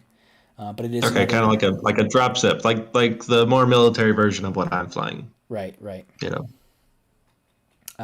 That seems to be over the city.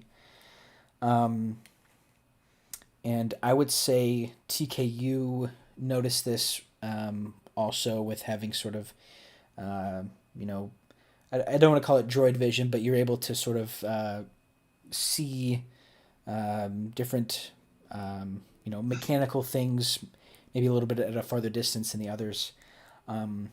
You notice 5 speeders exiting the city, coming in your direction.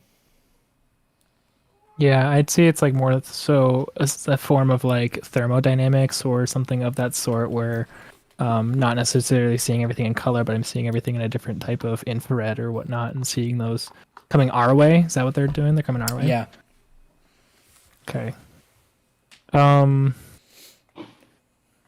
would I be able to get a read as to their unit, like type, whether they're Saw Gerrera's men or others?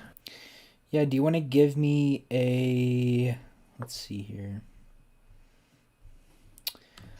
Do you want to give me a either mechanical or a sensors check? Oh, yeah, I can do that. Same either way. Woo! A 3 and a 2. Gotcha. You can. I'm trying to think. At this point, you just can tell that there are 5 speeders coming your direction.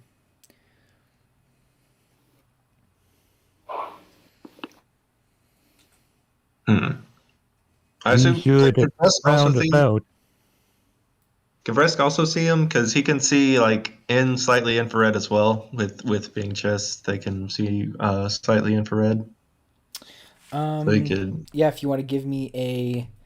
not as good as droid vision, but he could at least Yeah. probably see that, and he's watching the city for that. Yeah, do you want to give me a perception or a search check? Yeah. 2, 2, and 6. The 6 is the destiny die though, so I don't know if that helps, but I still think I fail. Okay. You can tell, you can definitely tell that they are not members of Saw's partisans, Saw's group. You can't make out who they are or what they are, but they're not of Saw's group. And also, the ship that was flying overhead of the city also seems to be making its way with the speeders going the same direction they are. Are they coming Okay, directly at us, or are they going at the camp that we just left? They are, I don't want to say directly at you, but definitely like towards the forest, towards camp. Yeah. Maybe TK maybe will like call out. maybe like slightly like off to your left view. Hmm. We should give a wide berth entering the city. There seems to be an oncoming traffic ahead. All right, let's cut right. And we're going to cut the opposite side of the city. So you both of you go right. Both speeders. Yeah. Gotcha. I'm assuming TK is driving. Yeah. Oh yeah. I'm driving. And is Vreskev driving the other one? Yep. Okay. Those who are driving, give me a mechanical drive check. All right, that's 4. Ooh. A 1 and a 2. Oh no. That's a 4, 5, 3, and a 2. Okay. Let me see. We're trying the fly casual. Here we go.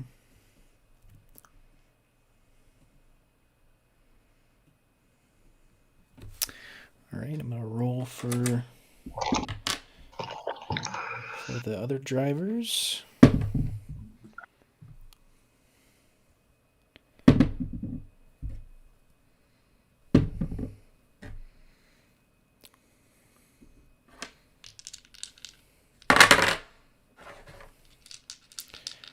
Uh-oh. Okay. When you go right, 4 of the speeders immediately follow your direction. One of them staying on the path that it was originally on.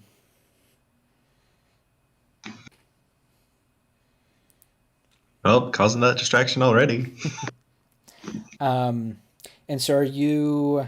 I'm trying to picture this. So basically you turned right and you're trying to like make a circle around the city, or you just like turn right slightly but still going towards the city?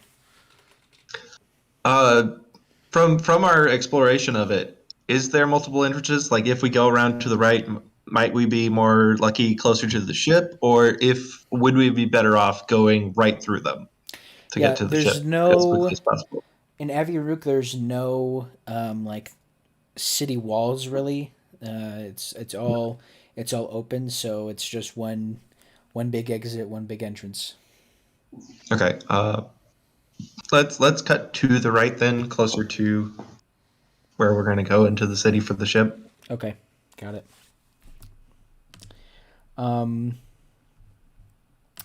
As you continue going, going as fast as I assume as these speeders can go, the other speeders continue to be gaining momentum and coming towards you, and the ship ahead also seems to slowly be descending and starts to get closer to the ground.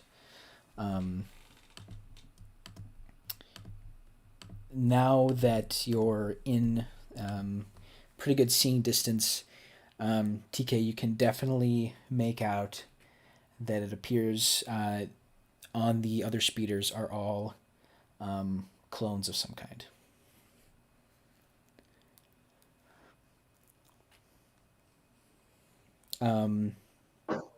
And the ship above begins to fire at the 2 speeders.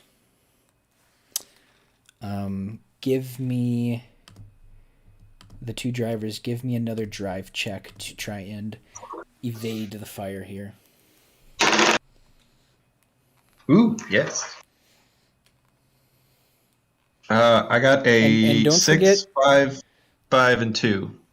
And don't forget, I know, Evan, you've played these rules somewhat, but don't forget you also have a force point.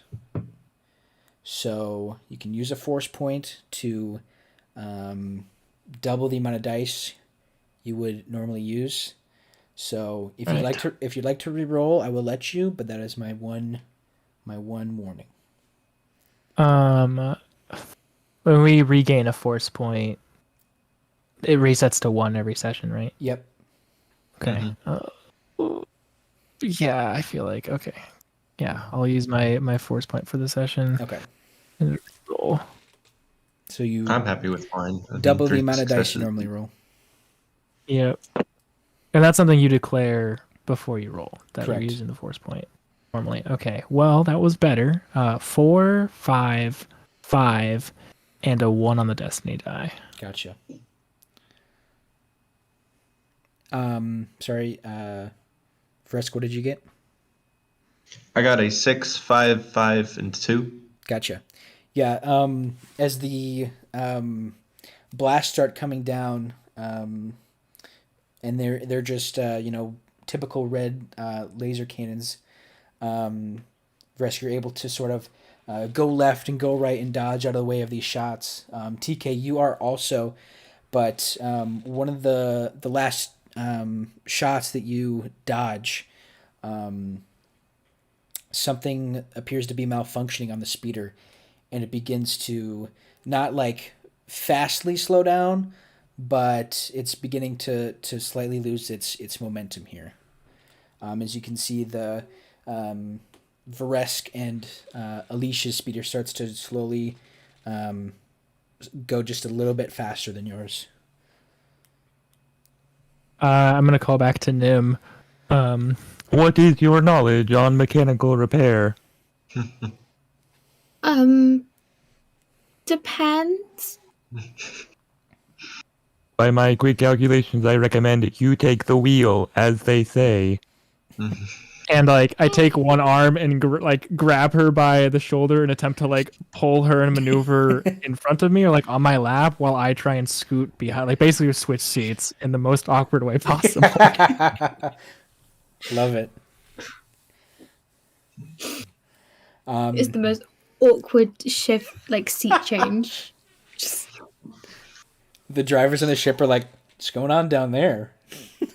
And then once we're able to like somehow get this rearranged happening, probably like, well, TK would just like scoot back, so he's still facing forward. But TK would then try and take an assessment as to what's going on and see if there's something he can just like plug back in, if he can seal it up with some, quick adhesive he might have on him.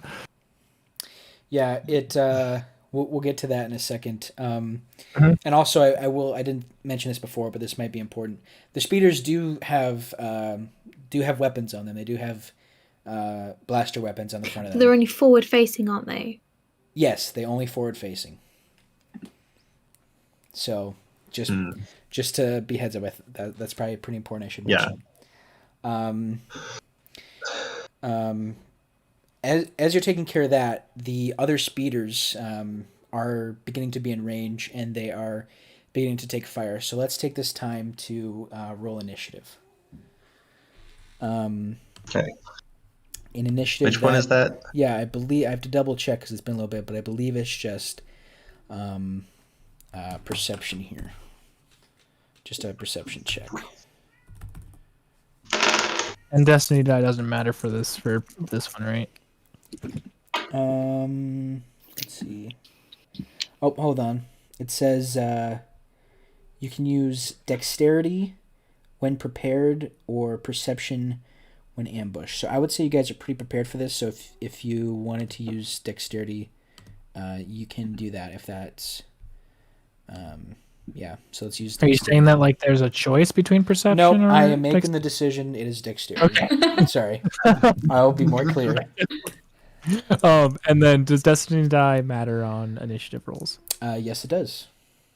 Okay, so Give me. Get out a piece of paper here to keep track. Is this for all of us, right? Yes, for everyone. Okay, that's what I thought. And we're doing dexterity. Yes, and for this you actually like add up the numbers. For this, it's not success. For this, you actually add up the numbers, but in other cases, you will not. Got it. 13.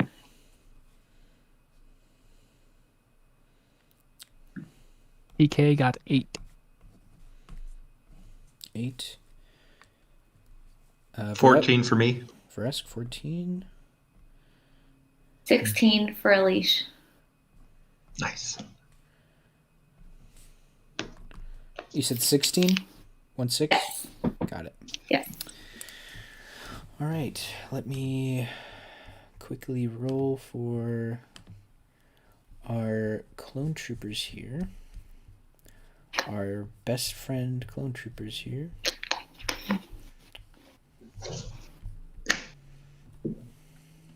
The biker troopers. Da-na-na-na-na-na-na.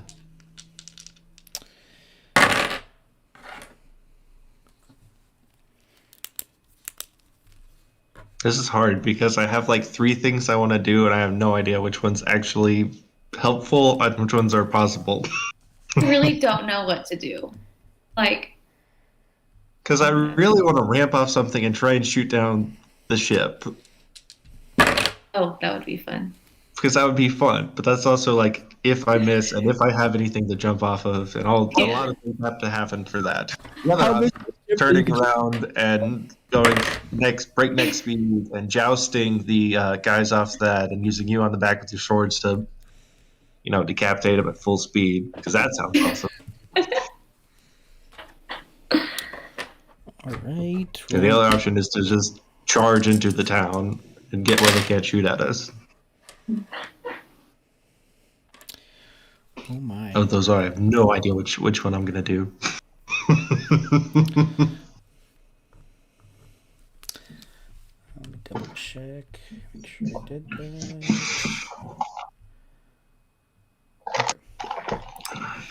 Alrighty.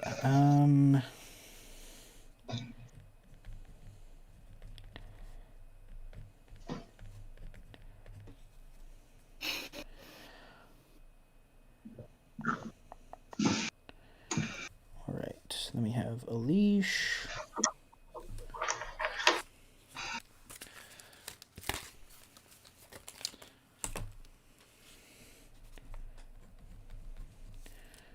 Aleshe, and then we have one of the troopers, and then we have Vreskev, and then we have Nim.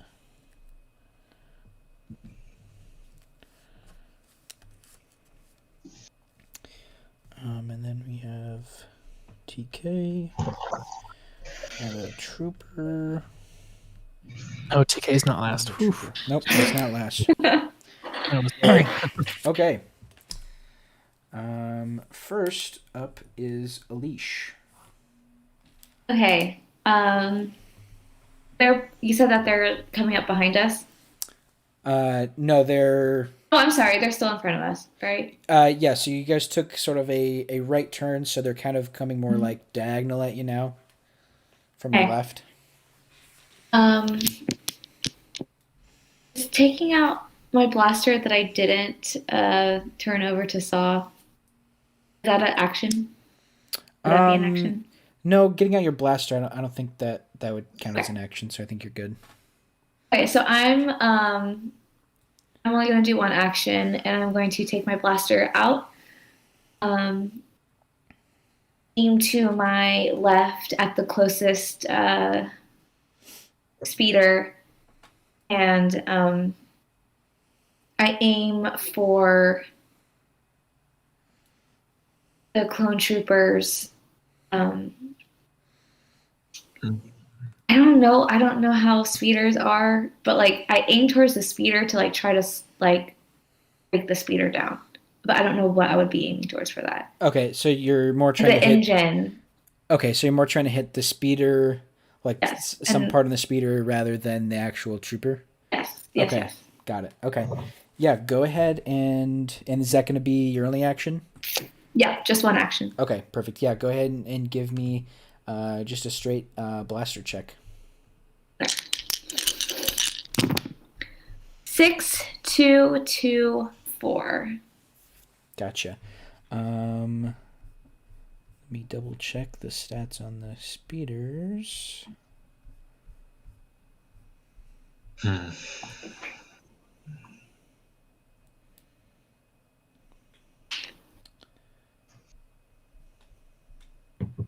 we go.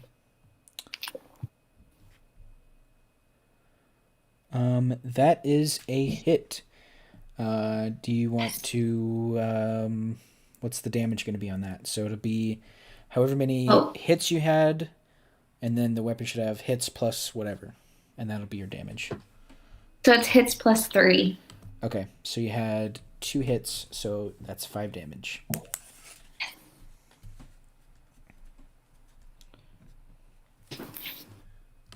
Nice.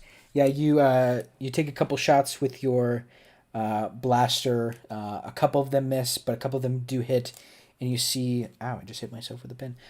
You see a couple of your shots do hit one of the speeders, and it doesn't necessarily begin to slow down, but it does start, like, you can see like faint smoke kind of coming up. So you hit something, but it didn't affect its speed at all. So. Okay.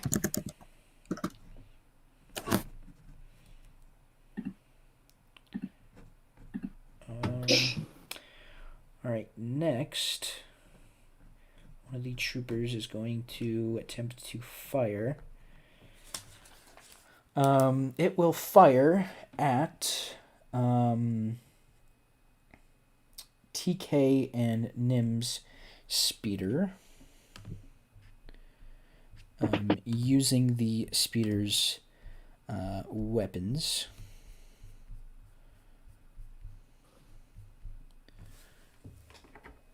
Can we dodge? The speeder has its own dodge stat, so you won't be. It'll sort of dodge for you in a way. Okay. Double check here. Yeah, mechanical drive. Okay.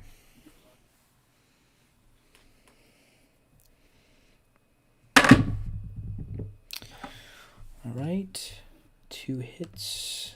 I think that is unfortunately going to be enough to hit.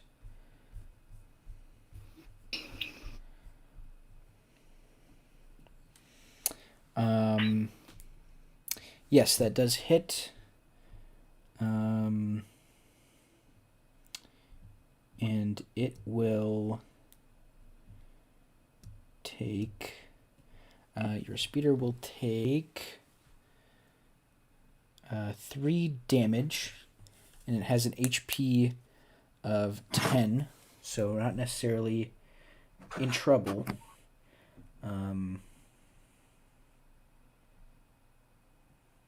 So TK and Nim, your speeder is hit, but the 2 of you are unscathed.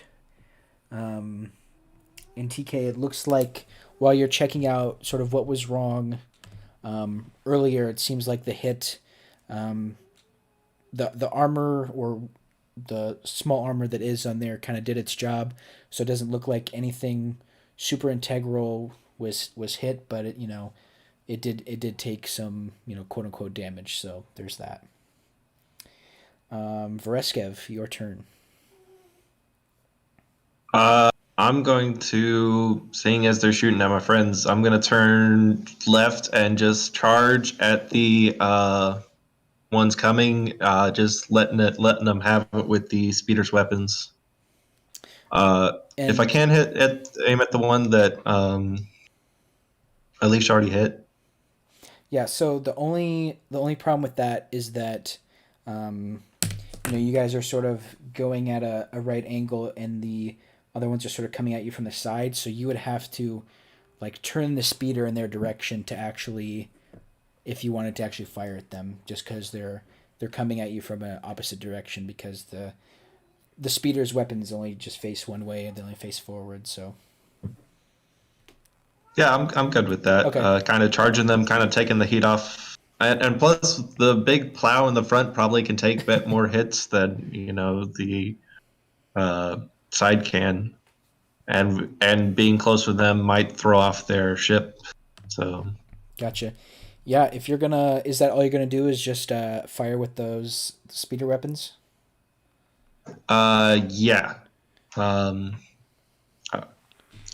want to say take 2 shots. I'm not sure what I'm firing with though. Yeah, so that's If that's gonna blasters or that's drive or gunnery or whatever. that's going to be um yeah, I believe it's going to be gunnery here. Okay. Yeah, so a mechanical or a gunnery check. Ooh. 3 5s on the first one. Nice. All right. Yeah, that's definitely a hit. Okay, and the next one is a 4, and the destiny die is a 6 Awesome. and a 1. All right. And you're shooting at the same one that Elise shot at earlier? Yeah. Perfect. Yeah. So I figure we're kind of throw the back end out, and we're kind of charging them now with the blade out front, just letting it rip with the blasters on the bottom. Gotcha. So, so total for you hits that you said the three fives. Yeah, 3 5s, and then a 6 and a 4. Gotcha. Okay. So, do math here. So 5 hits. Yeah. 5 hits plus the. All right. So the one you hit, again, it sort of takes 4 or 5 shots, but the last few you do connect with, and you see this bike. Not I don't want to say explode, but like definitely like a fire starts on it, and it begins sort of like puffing smoke, and begins like definitely like slowing down, like not quite to a halt, but it's like it's sort of out of the not out of the fight, but you definitely took care of it, and for the time being. So nice job. Nim, it is your turn. Hello. So I've still got my blaster, right? Yes. Can I shoot behind I will me?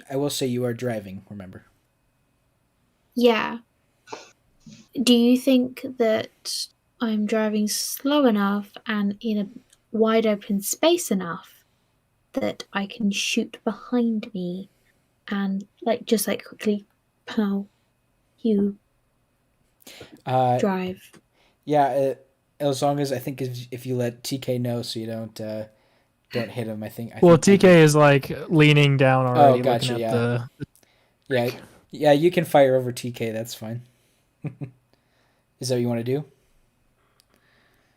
Okay, perfect. Yeah, give me a blasters check here. Okay, 3, 5, 4, 6. Awesome. 3 hits. So 3 hits plus what's the total damage?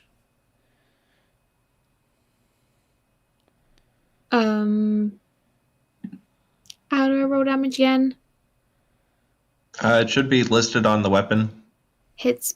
Oh, I've got lightsaber, but not thing. Was it just a regular blaster pistol? Regular blaster. Okay. And maybe hit +2. Yeah, hits +2. Okay, so 5.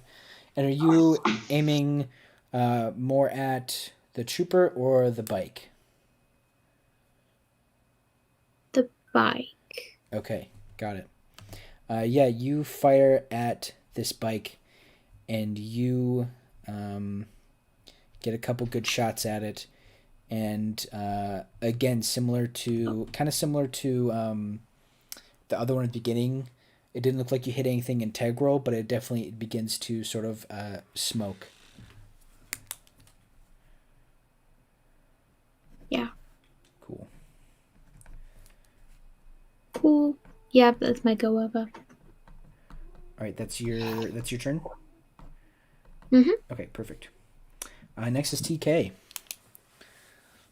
TK is leaning down into kind of hoisting himself on the bike, but trying to see what was up with that kind of side shot with the ship blaster. We were losing speed, so his idea is to at least maintain speed, if not be able to get some of that speed back in this like mechanical repair. And is that going to be your only action this turn? Yeah. Okay, yeah. So if you want to give me a technical vehicles check to do that, go right ahead. 445. Nice.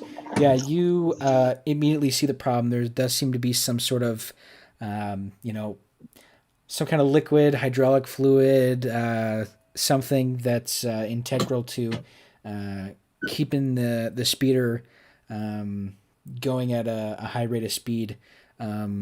So you are able to begin patching that up, but it will not be completed until your next turn. Okay. I just like shove my fingers in there, and maybe if I have any residual liquids in my own that I can give, I'll just like pump it through, I don't know, my fingers or something, Yeah. and then use some sort of like fire retardant adhesive, and try and seal that up or weld it. I don't know. Yeah. It really depends on what utilities I have on this droid. And Nim, as soon as he starts to work on this, you do feel some speed begin to come back to the speeder. Definitely not as much as it was before, but it is starting to come back slowly. So you get the indication that TK is definitely working on the problem. Got it. All right, next is going to be a couple of these troopers here. They're going to continue firing here.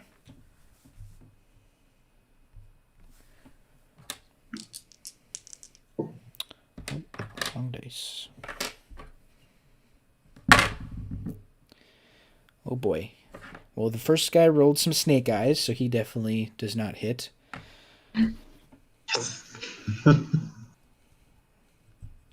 the next guy, that one, I think he also misses. Let me double check here. There's still 4 of them, right? Because the 5th one is going towards the camp. Yes.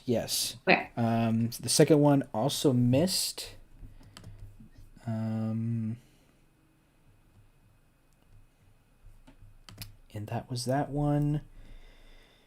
The next trooper. So this trooper is the one on the bike that was sort of on fire. And so anyone who's sort of watching, he starts to he's trying to get it corrected back on course, but he's sort of overcorrecting, and it looks like the bike, he's about to wipe out on the bike.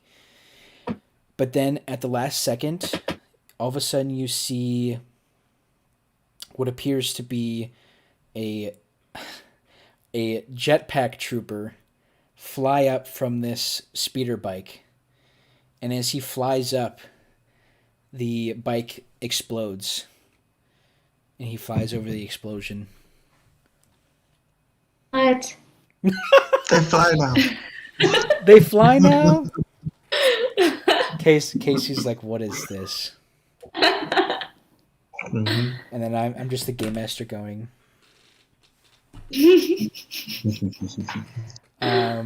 So that We is know his. from canon that the clones did have jetpacks. Oh, for sure. They were given them. Yeah. Yeah. All right.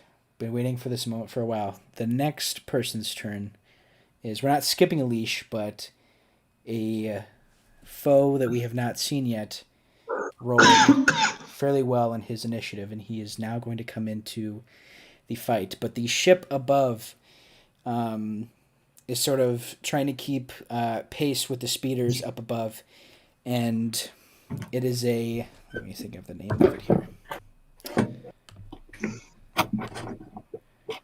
I did.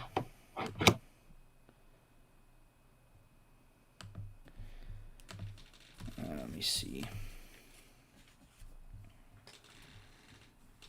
Okay. It is a low altitude assault transport carrier. So it sort of looks like the the ships in the Clone Wars with the two like swiveling circles with like lasers. Like I forget what they're called. Forgive me, chat. But it's similar looking to that, but it's a little bit smaller, and it's more of like a transport. So that's sort of staying over the head of the speeders, and you see it begin to sort of like keep keep pace for a moment. Like it would probably actually fly ahead of the speeders if it can, and then it sort of turns quickly, and you see on the side the like a flap begins to open up, and you see a tall and brute figure standing in the ship. And if you're all looking up at this, he stands there, and it looks like he's holding something in his hand. And you see this dark red blade appear in his hand. And he God.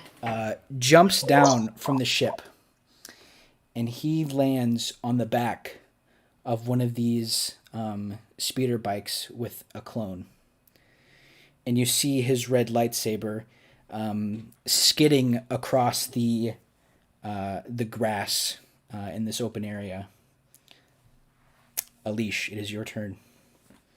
God, I'm stressed now.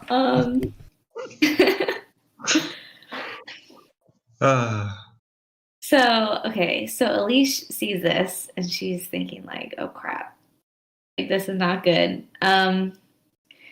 Is he on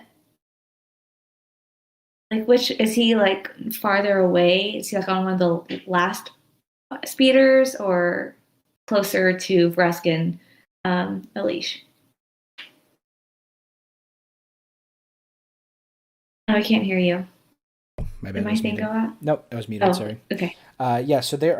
So now the way it sort of looks is there are two speeders that have sort of are trying to like cut Vreskev and Aleshe off, and the two other ones are trying to come up behind TK and Nim. That's why she was firing sort of behind her, because they're coming up behind her. So Yeah, because they're trying to. they kept on going right, and we veered right into them. Right. Yeah. We're charging them. Yeah. So Is he on one of the ones that we're charging? yes, he is. So he would be Okay. he would be closer to Vreskev and you. Okay. Oh no. This just kind of ruined what I was gonna do.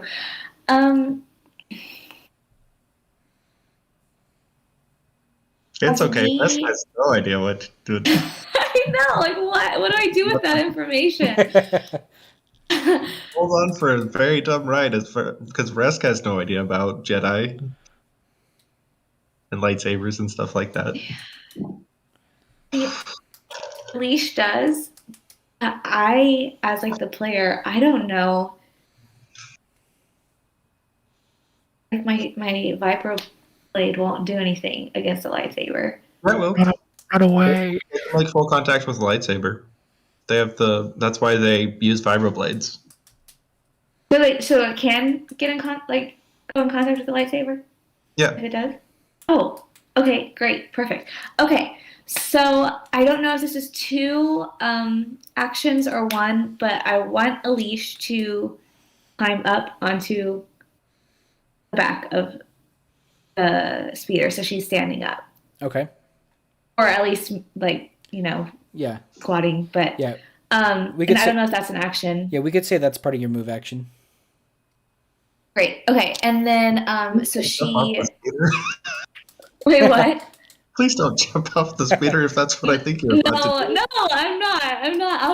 I was going to get my the vibroblade out, and I'm just gonna try to literally like cut down the speeder that's on, like we're facing them, the one that's on our right. Gotcha. I don't know if that's the one that he's on, but that's what I'm gonna try to do. Yeah. Nope, that sounds good. Cool. So will that resolve now, or will that do on my turn? Because we're technically moving at the same time. Right. Right. Because I was also about to use the giant snowplow on the front to hit who is ever driving. to fly up and see if I can jump it and snowplow who's ever driving it into oblivion. Gotcha. Yeah. It'll generally like happen at the same time. So just the fact that Aleshe is a couple initiative spots, her whatever she's doing is going to be just slightly before you. So. Mm-hmm. And remind me what you're doing again, Aleshe. So I stood up on the back, Yep. and I have my vibroblade, and I was going to. I imagined that we were gonna kind of get right up near them like that, and I was gonna slice to my right. Okay, gotcha. And you're going for the lightsaber guy, correct? Or He's you- on that speeder. Yeah, he If is. not, I'm just taking Yeah. someone out. Yep, he is. Okay, then yes. Okay, perfect. Yeah, give me a melee check. Okay. I'm nervous, guys. I don't think this is gonna work. Force point. Oh. I was about Okay. to run him over, so. I have a 3, a 6, a 2, a 4, and a 1. A 3, a 6, a 4, a 2, and a 1. Okay. Mhm. Yeah, you sort of like the two speeders sort of like go past each other and cross paths, and you try and take take a swing at this figure with the lightsaber, and he easily blocks your move, and you don't hit him. Gosh, dang it. Damn it. Okay. And as you pass him, it's like you sort of get this like slow motion feeling as you like go to swing at him, and you can just see in this this hooded this hooded figure, you can just see the sort of fur that covers his whole face, and you can see his eyes are sort of lit up almost. Okay. Let's see. After that is one of the troopers. And that's actually the trooper that is driving that speeder. He is going to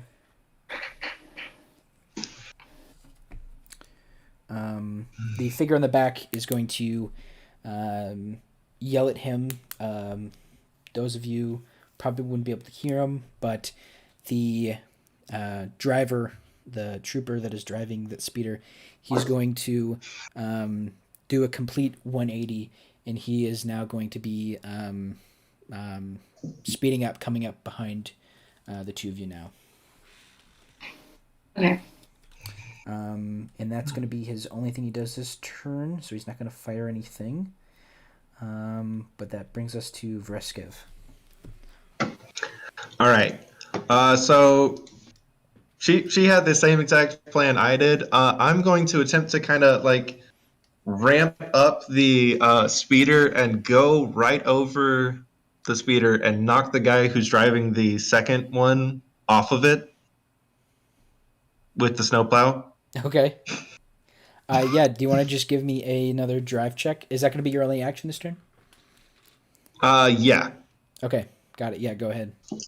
And I'm gonna kind of do that just to like keeping the full speed and going and just like charging as fast as I can into the town, kind of taking the red sword guy because he doesn't really know that much about lightsabers with him, but mostly going as fast as he can into the town. Gotcha.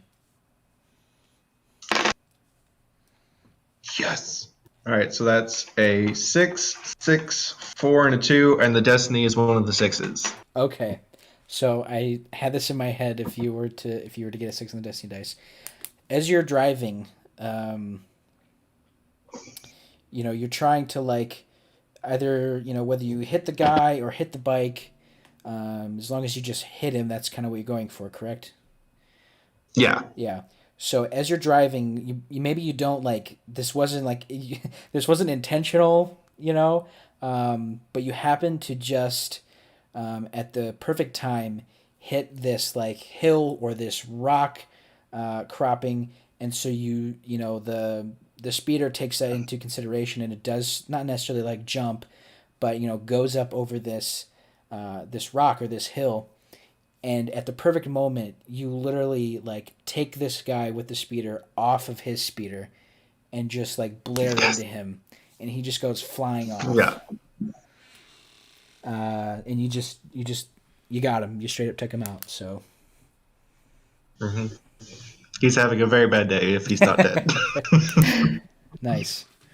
That brings Yeah. us to Yeah, we're Nim. gonna keep racing past him towards the town. So do we still have people on our tail?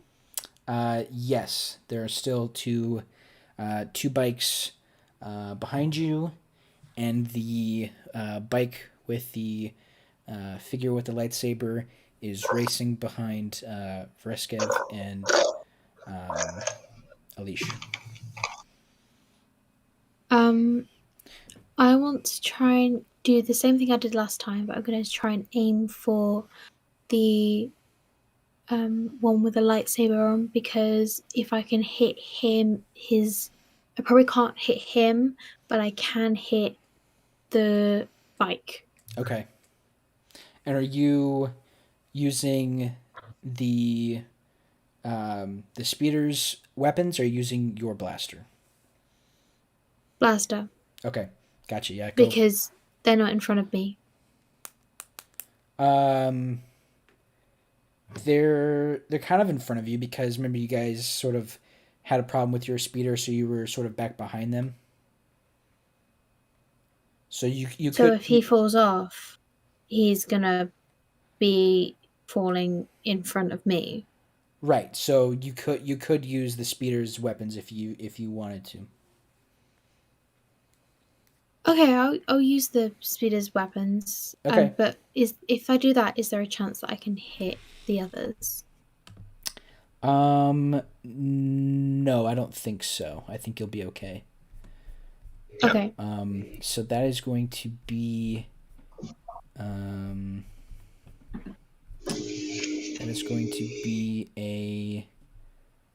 mechanical gunnery check. So if you have anything gunnery, use that, or just do mechanical. Okay.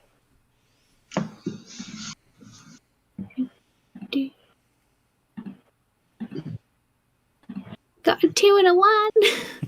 Yeah, you fire a few times, and two of the blasts that you give off just completely miss, go wide right, wide left, and the other one, it looks like it's about to hit, and you're like, oh, that's a good shot, and then you see him quickly turn around, and the red blade just swipes the blast off to the ground.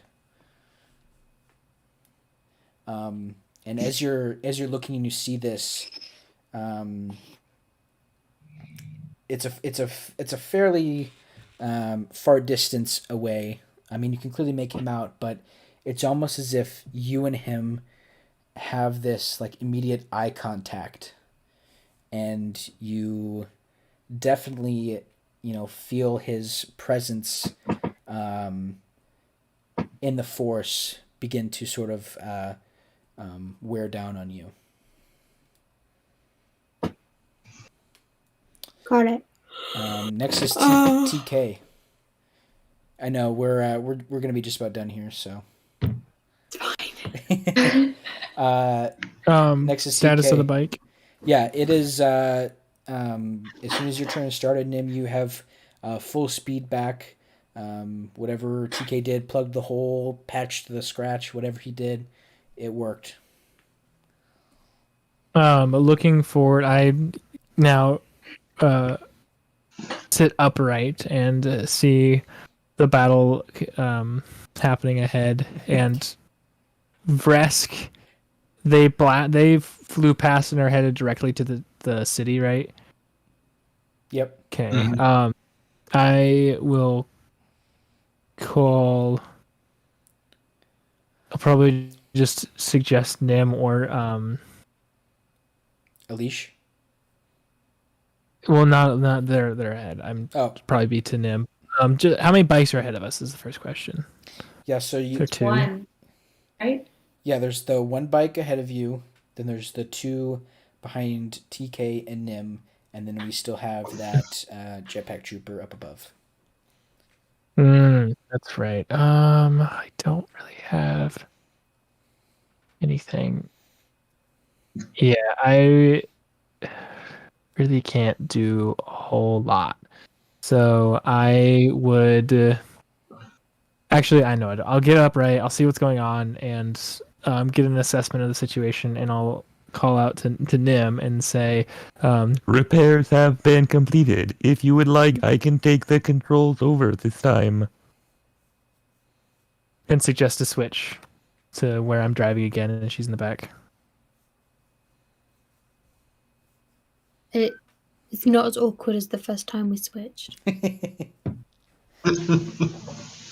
So then we switch, and then I would just take the bike and probably veer left, like hard left, like veering, like kind of serpentining a little bit, but like left around the bike ahead of us as it's coming towards us, and then just trying to catch up to Vreskev and just trying to get into the city, knowing that like Saw's task is for us to get out of here, and well, we could. There's a probability that we could lose him in the city. Gotcha. Is that your turn? Yeah. Okay, perfect. Next is gonna be one of the troopers. He's gonna. It's gonna be one of the ones behind TK and Nim. He's gonna fire, and he misses terribly. Good there, but he's still following. Next is going to be the jetpack trooper. Let's see. How do I want to do this?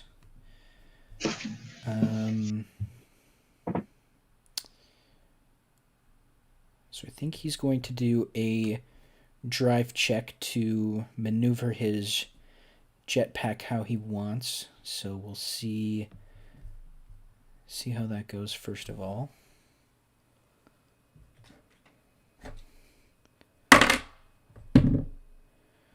Okay. All right.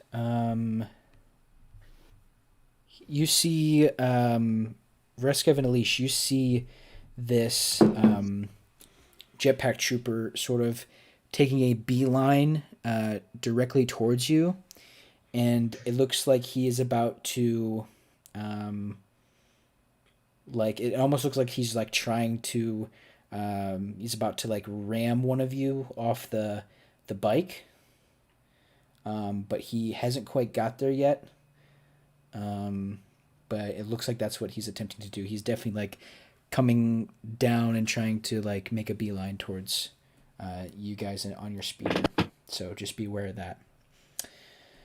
Next is lightsaber guy. He, after making contact with Nim, he's going to tap the soldier of the shoulder of the clone trooper in front of him, and Nim on the back of the speeder. If you're looking behind, you see the speeder behind you begin to lurch back and slow down, and again he takes another 180 turn, and he's about to looks like he's turning to try and go head on with TK and Nim's speeder. That's the lightsaber guy. Yep. Okay. And that brings us to your turn. Okay, so We're gonna Aleshe's do- still stand. Yeah, sorry, I was just gonna say we're gonna do one more round of combat and then we'll Okay. finish up for the night. Cool. Aleshe's still standing on the back of the speeder, and she notices the speeder with the lightsaber guy is going towards Nim, but as she notices that, she sees the jetpack guy.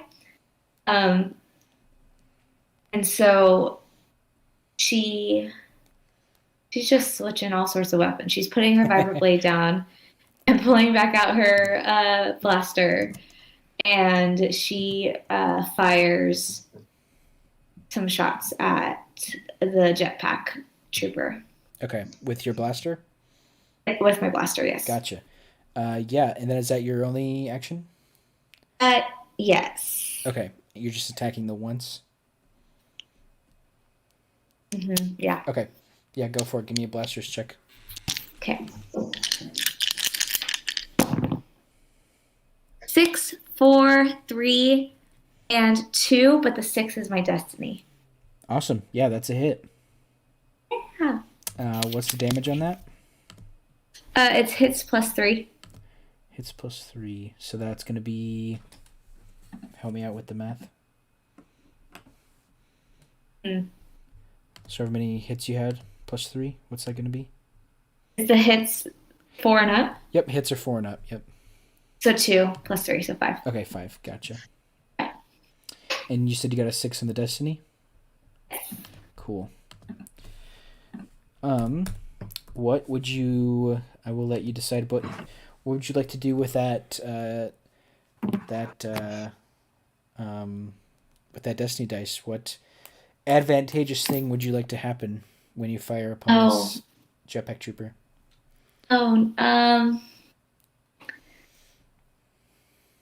So I fire upon him. I hit him.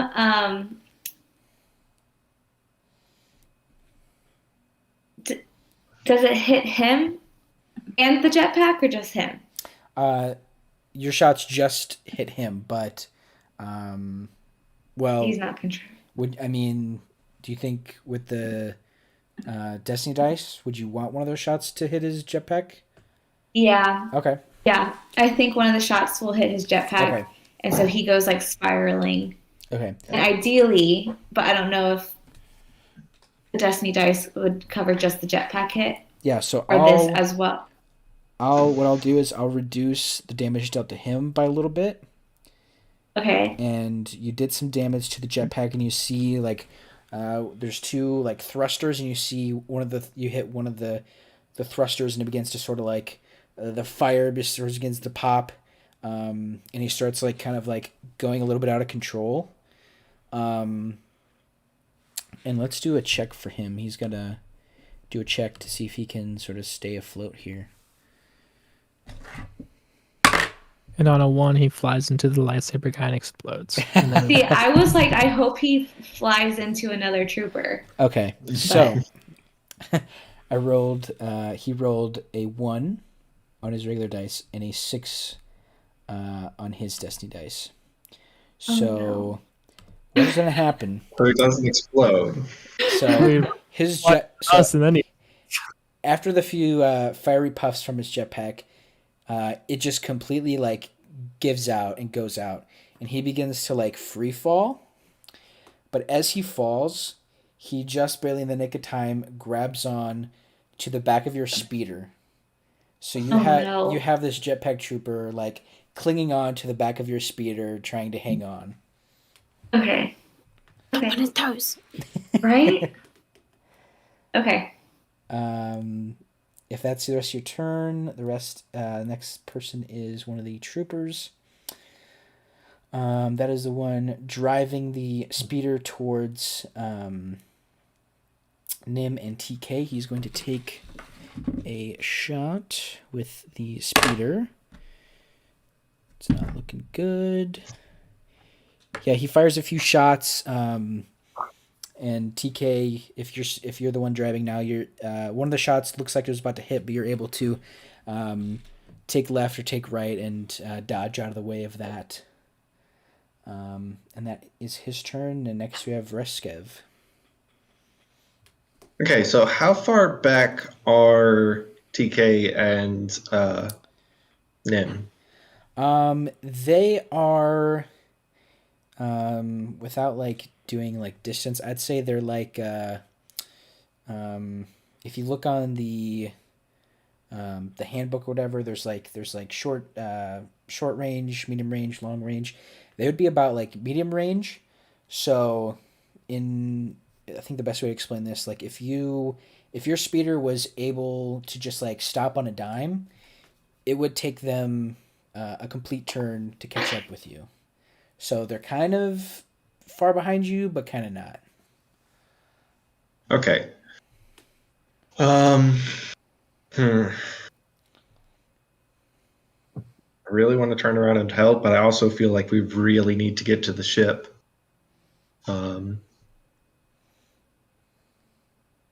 So I'm just gonna gun it for the town. Yeah, Like going as fast as I can, but keeping it controlled so I can go through the streets. yeah. At the rate you're going, barring any setbacks, by the time your next turn hits, you will be at the city. Okay.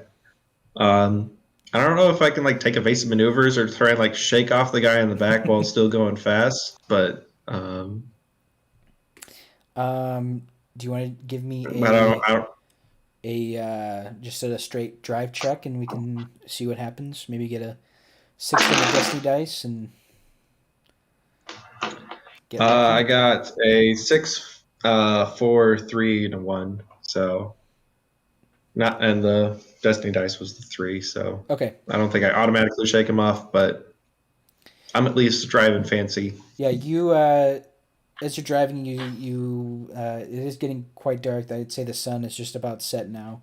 But you do see another one of these sort of like rock outcroppings, little hill things, and you're trying to like turn it so maybe he sort of hits one of the rocks, but you don't time it correctly, and he's still hanging on. So, is that your turn? Yeah. Gotcha. All right. Next Yeah, no, is I'm booking it for the ship. gotcha. Next is Nim. You've got Mr. Clone Trooper and Mr. Lightsaber coming straight at you. And Okay. So I would like to use the Force. And I would like to try and push Lightsaber Guy's speeder into a rock. perfect. Because, like, yeah. That is So I that- get. that is going to be a Force Alter check. And is that going to be your only action this turn?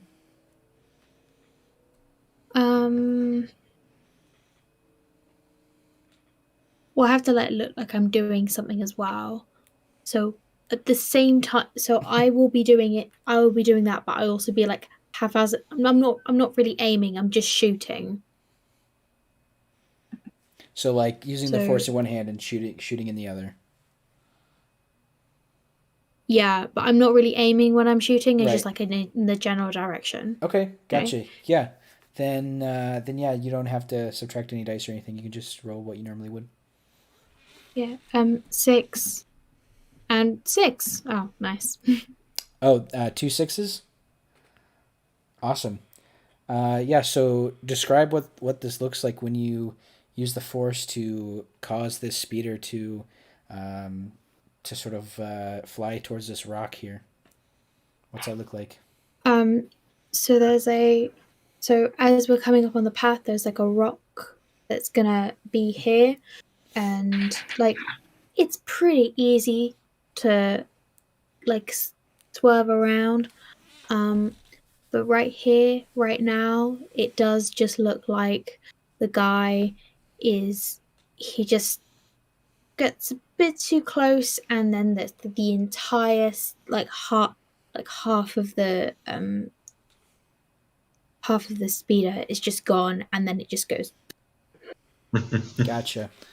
All right, I'm going to do a check for this lightsaber guy to see if he can try and avoid getting smushed as much as possible here. Let's see. He's going to do an agility check.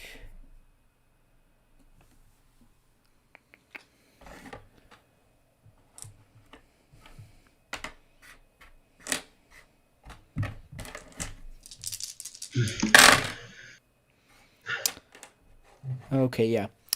So as you use the force to push this speeder bike, it does exactly what you said. Goes up against this rock, and you can almost hear the clone trooper like begin to yell and scream as he's about to collide with this rock.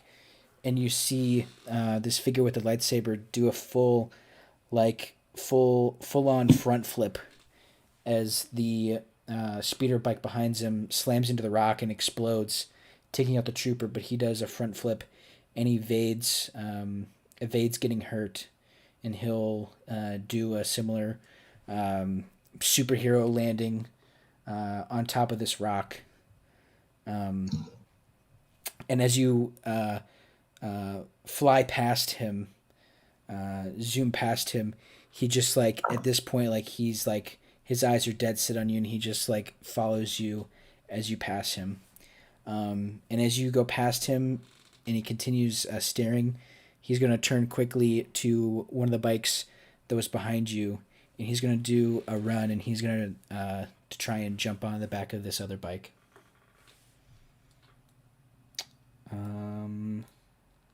And if that is the end of your turn, we get to TK. Just driving. If there's no troopers ahead of me, I'm just gonna see if I can push the limits of this speeder bike to try and catch up to Vreskev and then get to the city limits. Yeah, do you want to give me another drive check? I don't, but I will.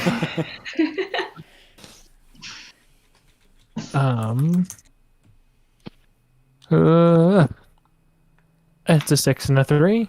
Nice, No yeah. destiny. You're, what'd you say? 6 and a 3, nothing on the destiny die. Okay. Just a 3. Gotcha.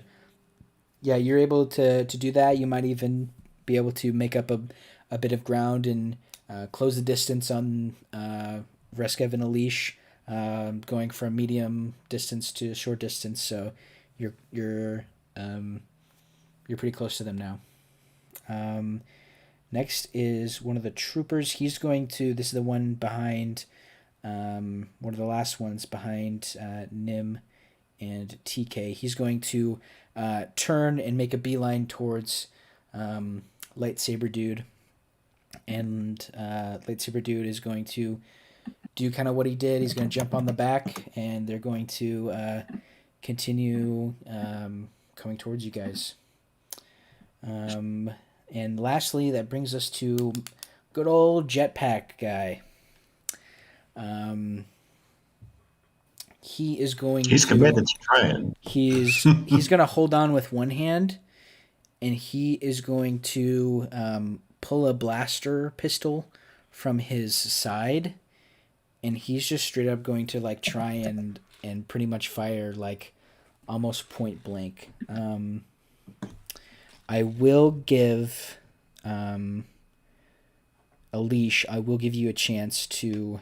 I'm going to see what he rolls, but I will give you a chance to do something about that. Oh God. Okay. Just kick him in the face. That was my plan. But if he shoots me, So I rolled for him. What would Aleshe do to try and make sure she's not like shot in the back by this guy? so technically she's facing the guy. Well, I guess kind of sideways. Yeah. Yeah, because you were standing on it. Now you're side saddle. So I'm still standing on it. Because I was standing on it and I shot him down from behind, kind of. Yeah. So I'm still standing on it. So I would.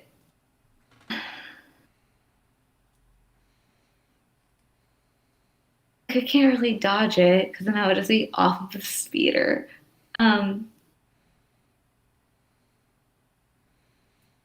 Like maybe I would try to block it with my vibro. Oh, I don't have that in my hand. It's my blaster. Oh no, I don't know. I mean, If you're standing, yeah, drop like, down and try and. yeah, like what would Alicia's first reaction?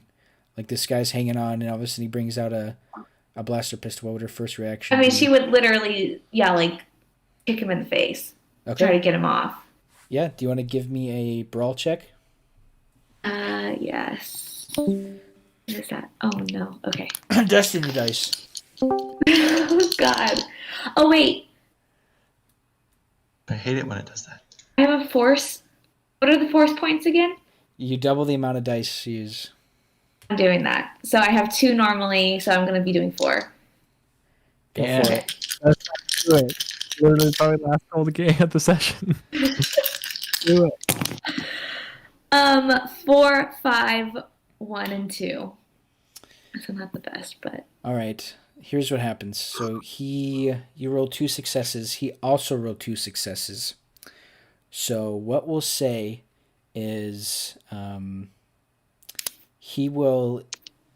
say he hits you once, but as you like feel this singeing in your back, you immediately kick or punch or do whatever, and you knock his blaster out of his hand. So you didn't knock him off. He shot you once, but you did knock the blaster out of your hand. So kind of even in a way. kind of. I got shot, but that's okay. Yeah, so you're going to take 4 damage. Okay. All right. And I think it's getting a bit late for some of us, so I think we are going to call this a night. But next time we will... As we race into the town. Yeah, next time we will continue with our combat encounter here and see if the group can make it out of this. So, yeah, thank you for joining us on Destiny of the Dice, Star Wars Requiem. Thank you, Evan, for joining us as a brand new player playing TK25. Before we take off, we'll just sort of go around and everyone can plug their social medias or kind of say whatever we want. I know us in America celebrate Thanksgiving, so I hope everyone had a great Thanksgiving. But yeah, Josh, we'll start with you. Yeah, had a great Thanksgiving. Hope y'all did too. I'm a Nerd More Paint on TikTok, and I have an Instagram for that. I don't really post anymore since I'm now on 3rd shift, unfortunately. But I'm trying to get back to it. But yeah, no, this is awesome, and I love our robot. I'm so happy with this whole team. He just rounds Because I out have the 2 group. Force users that my character has no idea that they use the Force. And now I have a robot who's a pilot droid, but fortunately not a pilot. Awesome. Casey, we'll go to you. Kaci, I also had a good Thanksgiving. I cooked my first turkey, which was interesting. Ooh. It turned out fine, so Looks like no food poisoning. Looks like your house isn't burned down behind you, so I feel like that's a success. Yes, it was. I'm Earth to Case on all social media. I'm mostly on Twitter and Instagram, but mostly Twitter. So Awesome. You can find me there. Perfect. All right, Lil. You can find me on TikTok and Instagram at Crime Lord Armadala with underscores between the words. And I mainly do cosplay stuff on all of my various social medias there is a card there where you can find me on all the other platforms. Awesome. That I am on. Yeah, and I've got all that stuff in the description down below, all their handles and social medias and all that. So if you're interested, you can go and find those. Lil is also your place if you want to go for High Republic content. Just saying. Yes. Mm-hmm. It's great. Awesome. And lastly, but not least, we have Evan. And I forget, I don't know if you're too big on social media, but I have no social media. I do have some, but I absolutely don't do any of it because I'm too old. I'm not too old. I have an old spirit. I'm old in the spirit, so I don't follow the nifty trends. So I don't really have any social media to follow me on. But I will give you my 2 cents for this happy Thanksgiving season to make sure to always tell your friends and family that you love them, and to make sure to never take a moment, never give up a moment to spend quality time with them, because you never know when it'll be your last. Here. That was so wholesome. Yeah. Wow. Love it. All right. So since he has no social media, if you want to keep up with him, I guess keep tuning in to Destiny of the Dice. All right, cool. And I'm Bo. I'm the game master. I've got all my social medias and stuff down below in the description. And yeah, thanks for watching, whether it's been tonight or later. And we'll catch you all in a galaxy far, far away some other time. Bye. All right.